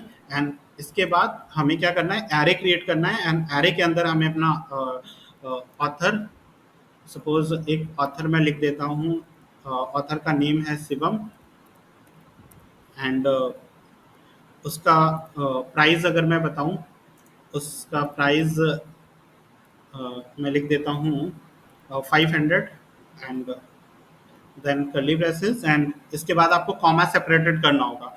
कॉमा लगाओगे, आपका एक डॉक्यूमेंट ये क्रिएट हो गया एंड देन दूसरा डॉक्यूमेंट आपको, क्योंकि एक से ज़्यादा डॉक्यूमेंट आप इंसर्ट करना चाह रहे हो, तो ऑथर एंड इसका नाम ऑथर में मैं दे देता हूँ शुभम, ठीक है। एंड कॉमा, आपको प्राइस देना है, इस बुक की प्राइस क्या है। सपोज मैं आपको एक और चीज़ समझा देता हूँ, जरूरी नहीं कि आप मतलब स्कीमा को मतलब स्कीमा को फॉलो करो। आपने एक डॉक्यूमेंट प्राइस नाम से किया, एक डॉक्यूमेंट आप चाहो तो कलर नाम से कर सकते हो, ठीक है। इस बुक का कलर क्या है, बुक का फ्रंट कलर, इसको मैं लिख देता हूँ ब्लैक, ठीक है। ऐसे मैंने कुछ लिख के इसमें कुछ और डेटा मैंने इंसर्ट कर दिया, ठीक है, और डेटा कुछ इंसर्ट कर दिया, एंड देन ये भी चीज़ आपका स्टोर हो जाएगा। ये हुआ। अब देखो, अब ये भी एक्नॉलेज्ड, इसका भी ट्रू आ गया, मतलब इसने भी इसको सेव कर लिया, एंड ये बता रहा है कि दो डॉक्यूमेंट्स आपने सेव किया, दोनों डॉक्यूमेंट्स को डिफरेंट आईडी मिली हुई है, ठीक है। दोनों डॉक्यूमेंट्स को डिफरेंट आईडी मिला हुआ। अब उसको हम चेक करने के लिए भी सेम काम, बुक और इसमें सॉरी फाइंड, यही सेम क्वेरी लिखेंगे एंड देन हम उसे फाइंड करेंगे, ठीक है। अब देखो, मैंने यहाँ पे शिवम नाम से किया था, एंड ये दोनों डॉक्यूमेंट्स मैंने अभी इंसर्ट किया हुआ है। तो आप देखोगे यही होता है स्कीमा लेस, मतलब कि आप चाहो तो जरूरी नहीं कि आप एक पर्टिकुलर चीज़ को ही स्टोर कर रहे हो तो उसी चीज़ को करो, आप किसी भी डॉक्यूमेंट के अंदर कोई अलग चीज़ भी स्टोर कर सकते हो। तो इसीलिए कहा जाता है मोंगोडीबी एक स्कीमा लेस डेटा को स्टोर कर सकता है, ठीक है। तो ये सारी चीज़ें थी जो बेसिक बेसिक है, और इस चीज़ के बारे में मैं आपको थोड़ा सा और थ्योरी बता देता हूँ, क्योंकि मैंने थ्योरी तो अभी बताई ही नहीं, मैं वो सारी चीज़ें करके आपको दिखा देता हूँ। तो वही यहाँ पे इंसर्ट इन डेटाबेस, आपको अगर एक चीज़ इंसर्ट करना है तो आपको सिंपली डेटाबेस, देन आपको कलेक्शन लिखना पड़ेगा, कलेक्शन नेम, जिस भी कलेक्शन, ये बेसिकली कलेक्शन के जगह एक्चुअल में आपको कलेक्शन नेम पास करना है। आप जिस नाम से, सपोज आप एसक्यूएल के अंदर जिस नाम से टेबल क्रिएट करना चाहते हैं, तो उसी नाम से, जिस नाम से आप कलेक्शन क्रिएट करना चाहते हो, उसी का नाम आपको लिखना है। जैसे मैंने बुक नाम से कलेक्शन क्रिएट किया, हो सकता है कॉलेज नाम से कलेक्शन क्रिएट हो सकता है स्कूल नाम से कलेक्शन क्रिएट हो, कंपनी नाम से कलेक्शन क्रिएट हो। तो अलग अलग कलेक्शन का नेम आपको यहाँ पे कलेक्शन की जगह पास करना है। अब सपोज उसके अंदर आपको आपको डॉक्यूमेंट सर इंसर्ट वॉइस करना नहीं आ रही आपकी। फिर कटी सर वॉइस, फिर कटी। है, वॉइस ब्रेक हो रही है दोबारा। वेदर प्रॉब्लम है एक्चुअल में यहाँ पे, ठीक है, बारिश हो रही है एक्चुअल में, इस वजह से थोड़ी इशू हो रही है। अब आ रही है सही या अभी भी नहीं आ रही?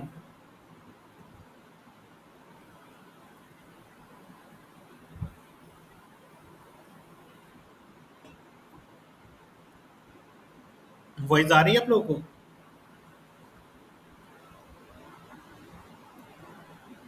हेलो, आप लोगों को मेरी वॉइस आ रही है?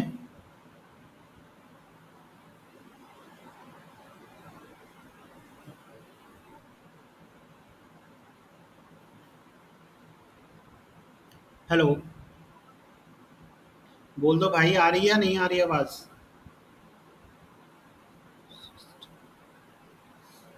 मेरे पास तो नेट है, बिल्कुल सही है। नवीन राय जी, वॉइस आ रही है? You lost your connection trying to reconnect. अरे यार।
अब वॉइस आ रही है आप लोगों को?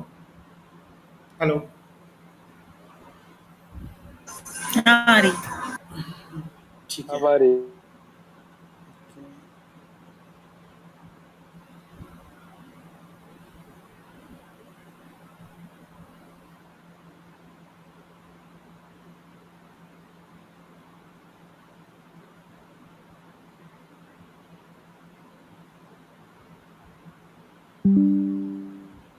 स्क्रीन विजिबल है ना?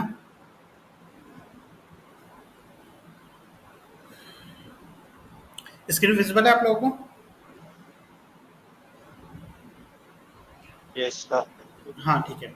अब देखना, जैसे इंसर्टेड डेटाबेस, जैसे मैंने बोला एक डॉक्यूमेंट अगर आपको इंसर्ट करना है तो आपको डेटाबेस, फिर जो भी आप कलेक्शन नेम उसको देना चाहते हो आप कलेक्शन नेम दोगे, इंसर्ट वन। आपको अगर सिंगल डॉक्यूमेंट इंसर्ट करना है तो इंसर्ट वन का आप यूज करोगे। इस दौरान पे ध्यान रखना कि अगर कलेक्शन आपने क्रिएट नहीं किया है तो वो क्या करेगा, सबसे पहले वो कलेक्शन क्रिएट करेगा एंड देन कलेक्शन के अंदर वो डॉक्यूमेंट को इंसर्ट करेगा। Insert a single document into the collection. पहले अगर कलेक्शन क्रिएट नहीं है देन वो क्या करेगा, if a collection does not exist, अगर एग्जिस्ट नहीं करेगा तो MongoDB creates the collection when you first store the data for that collection. जब आप पहली बार उस डेटा के लिए कलेक्शन को स्टोर करोगे ना, मतलब डेटा को स्टोर करोगे तो वो उस दौरान पे आपका कलेक्शन क्रिएट करेगा। आपको कलेक्शन अगर देखना है तो उसके लिए आप शो कलेक्शंस का यूज करोगे, एस लगाओगे। अगर आपको डेटा इंसर्ट करना है उसके अंदर तो डेटाबेस, और यहाँ पे देखो कलेक्शन नेम जैसे स्टूडेंट है तो उसके अंदर अगर आपने डेटा इंसर्ट किया है यानी इंसर्ट वन, हम एक डॉक्यूमेंट इंसर्ट कर रहे हैं तो स्मॉल ब्रैकेट, देन आपको कनेक्शंस जैसे जिस फॉर्मेट में ऑब्जेक्ट फॉर्मेट में आप करते थे ना, तो उसी ऑब्जेक्ट फॉर्मेट में आपको कॉमा से सेपरेट करके आपको डॉक्यूमेंट में डेटा को इंसर्ट करना है। ये एक डॉक्यूमेंट है, आपको ये कर्ली ब्रेसेस दिख रहा है ना, ये एक डॉक्यूमेंट है। ये आपका डॉक्यूमेंट क्रिएट होगा, इसको एक आईडी मिलेगा, यूनिक आईडी MongoDB के थ्रू, ठीक है। देन इसी फॉर्मेट में ये इसको सेव करेगा। तो बेसिकली हम इसका यूज करके हम लोग CRUD ऑपरेशन परफॉर्म करने वाले हैं। CRUD means create, read and update and delete. तो उसमें सबसे पहले ऑपरेशन आता है क्रिएट ऑपरेशन। क्रिएट मतलब कि हम इंसर्ट करेंगे कोई डॉक्यूमेंट को, ठीक है। यानी हम क्या करेंगे, डॉक्यूमेंट डॉट इंसर्ट और इंसर्ट वन। अगर हमें एक डॉक्यूमेंट इंसर्ट करना है तो डेटाबेस कलेक्शन नेम, यहाँ पे कलेक्शन की जगह कलेक्शन नेम आएगा। अगर एक डॉक्यूमेंट इंसर्ट करना है तो इंसर्ट वन। अगर बहुत से डॉक्यूमेंट इंसर्ट करने हैं देन हम इंसर्ट मैनी का यूज करेंगे। और इंसर्ट मैनी का जब भी यूज करेंगे तो ध्यान रखना कि हमें एरे के अंदर डॉक्यूमेंट लिखने हैं, ठीक है। तो ये बेसिकली है in MongoDB insert operation target to single collections all the return. और ये इसी तरीके से हम लोग बेसिकली भेज रहे होंगे डेटाबेस।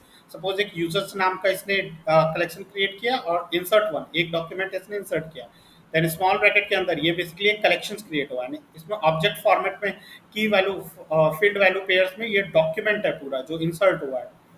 देन इसी तरीके से मल्टीपल्स में जैसे मैंने स्टोर करके आपको दिखा दिया कि इसमें क्या होगा, एरे ऑफ डॉक्यूमेंट्स। हम लोग बेसिकली एक एरे क्रिएट करेंगे, उसके अंदर हम लोग डॉक्यूमेंट्स क्रिएट करेंगे डेटाबेस स्टूडेंट नाम से। और इंसर्ट मैनी, इसके अंदर हमने क्या किया, सबसे पहले एरे क्रिएट किया, देन एरे के अंदर हमने डॉक्यूमेंट फॉर्मेट में, यहाँ पे फिजिकली मैंने यहाँ पे डॉक्यूमेंट में के अंदर कोई डेटा नहीं डाला हुआ है, यहाँ इसके अंदर डेटा डाला जाएगा। और एरे के अंदर ये एरे ऑफ डॉक्यूमेंट्स होगा, यानी कई डॉक्यूमेंट्स का एरे होगा। और उस तरीके से हम इसमें मल्टीपल डॉक्यूमेंट्स को एक साथ एक कलेक्शन के अंदर हम लोग स्टोर कर सकते हैं। देन एक और चीज मैंने यहाँ पे बताया, फाइंड का मतलब अगर रिटर्न्स एवरीथिंग। आप बेसिकली आप क्या करते हो कि अगर आप कलेक्शंस यानी डेटाबेस है, देन आप यहाँ पे जो भी कलेक्शन नेम, जो भी कलेक्शन है, सपोज हमने बुक कलेक्शन हमने देखा, डॉट फाइंड मेथड से आप उस फाइंड के अंदर यानी उस कलेक्शन के अंदर आपने एक कलेक्शन क्रिएट किया ना, उस कलेक्शन के अंदर जितनी भी डॉक्यूमेंट्स आपने क्रिएट किया उन सभी का एरे आपको रिटर्न हो जाएगा, जैसे अभी हो रहा था, ठीक है। आपने क्या किया, फाइंड ऑप्शन का यूज किया था, या आपने यही तो किया database dot books dot find. इसने क्या किया, आपको एक एरे रिटर्न कर दिया सारे के सारे डॉक्यूमेंट्स का। इसने आपको सारे डॉक्यूमेंट्स का लिस्ट आपको रिटर्न कर दिया, ठीक है। तो एक तो फाइंड मेथड ये काम आता है कि फाइंड आप इस तरीके से कर सकते हो। फॉर स्पेसिफिक क्वेरी, अगर आप किसी स्पेसिफिक क्वेरी के लिए आप फाइंड मेथड का यूज करना चाहो, जैसे सपोज मैं करना चाहता हूँ मैं उस मतलब ऑथर को सर्च करना चाहता हूँ जिसका नाम हर्ष है, ठीक है। तो उसके लिए आप क्या करोगे, डेटाबेस आप सिंपली लिखोगे एंड देन आप कलेक्शन नेम लिखोगे, जो भी कलेक्शन नेम है, सपोज बुक नाम का कलेक्शन है, एंड देन फाइंड, आप फाइंड करना चाहोगे एंड इस दौरान पे आप उसके बाद आप उसका रेफरेंस पास करोगे। फाइंड एंड फाइंड वन 2 तरीके के मेथड होते हैं। मैं पहले फाइंड बता रहा हूँ, देन फाइंड वन बता दूंगा। Then database dot book dot find, and उसके अंदर आपको की वैल्यू पेयर पास करना होगा। आप किस बेसिस में उसे फाइंड करना चाहते हो। मैं चाहता हूँ जिस भी ऑथर का नेम क्या हो, हर्ष हो, ठीक है। आप जिस फॉर्मेट में आपने वहाँ पे नाम लिखा है ना, उसी फॉर्मेट में आपको यहाँ पे भी नाम लिखना होगा। जिस फॉर्मेट आपने वहाँ नाम लिखा उसी फॉर्मेट में यहाँ पे भी नाम लिखना है। जिसका भी नाम हर्ष हो, आप उसको ले आ दो, उस कलेक्शन को आप रिटर्न कर दो। तो देखो उसने मुझे क्या किया कि एक एरे के अंदर, बेसिकली इसने एक एरे के अंदर मुझे वो पर्टिकुलर वाला डॉक्यूमेंट उसने मुझे रिटर्न कर दिया ये लिखने से। एंड देन एक और तरीका होता है, एक और मतलब फाइंड वन भी एक मेथड होता है जिससे भी आप निकाल सकते हो। वो क्या करता है, एक चीज को आपको रिटर्न करता है। हो सकता है हर्ष नाम के कई ढेर सारे लोग हों, तो उसमें किसी फर्स्ट वाले को वो रिटर्न कर देगा। देन फाइंड वन, ठीक है, बेसिकली ये एक ऑब्जेक्ट रिटर्न करेगा। ये array of find method array of object return करेगा, लेकिन फाइंड वन क्या करेगा, एक पर्टिकुलर ऑब्जेक्ट रिटर्न करेगा, एक्चुअल ऑब्जेक्ट जो होता है, ठीक है। तो उसको भी लिखने का सेम प्रोसेस है। आप क्या करोगे, इसके अंदर भी की वैल्यू पेयर पास करोगे। तो मुझे उस ऑथर को चाहिए जिसका नेम क्या हो, हर्ष हो, ठीक है।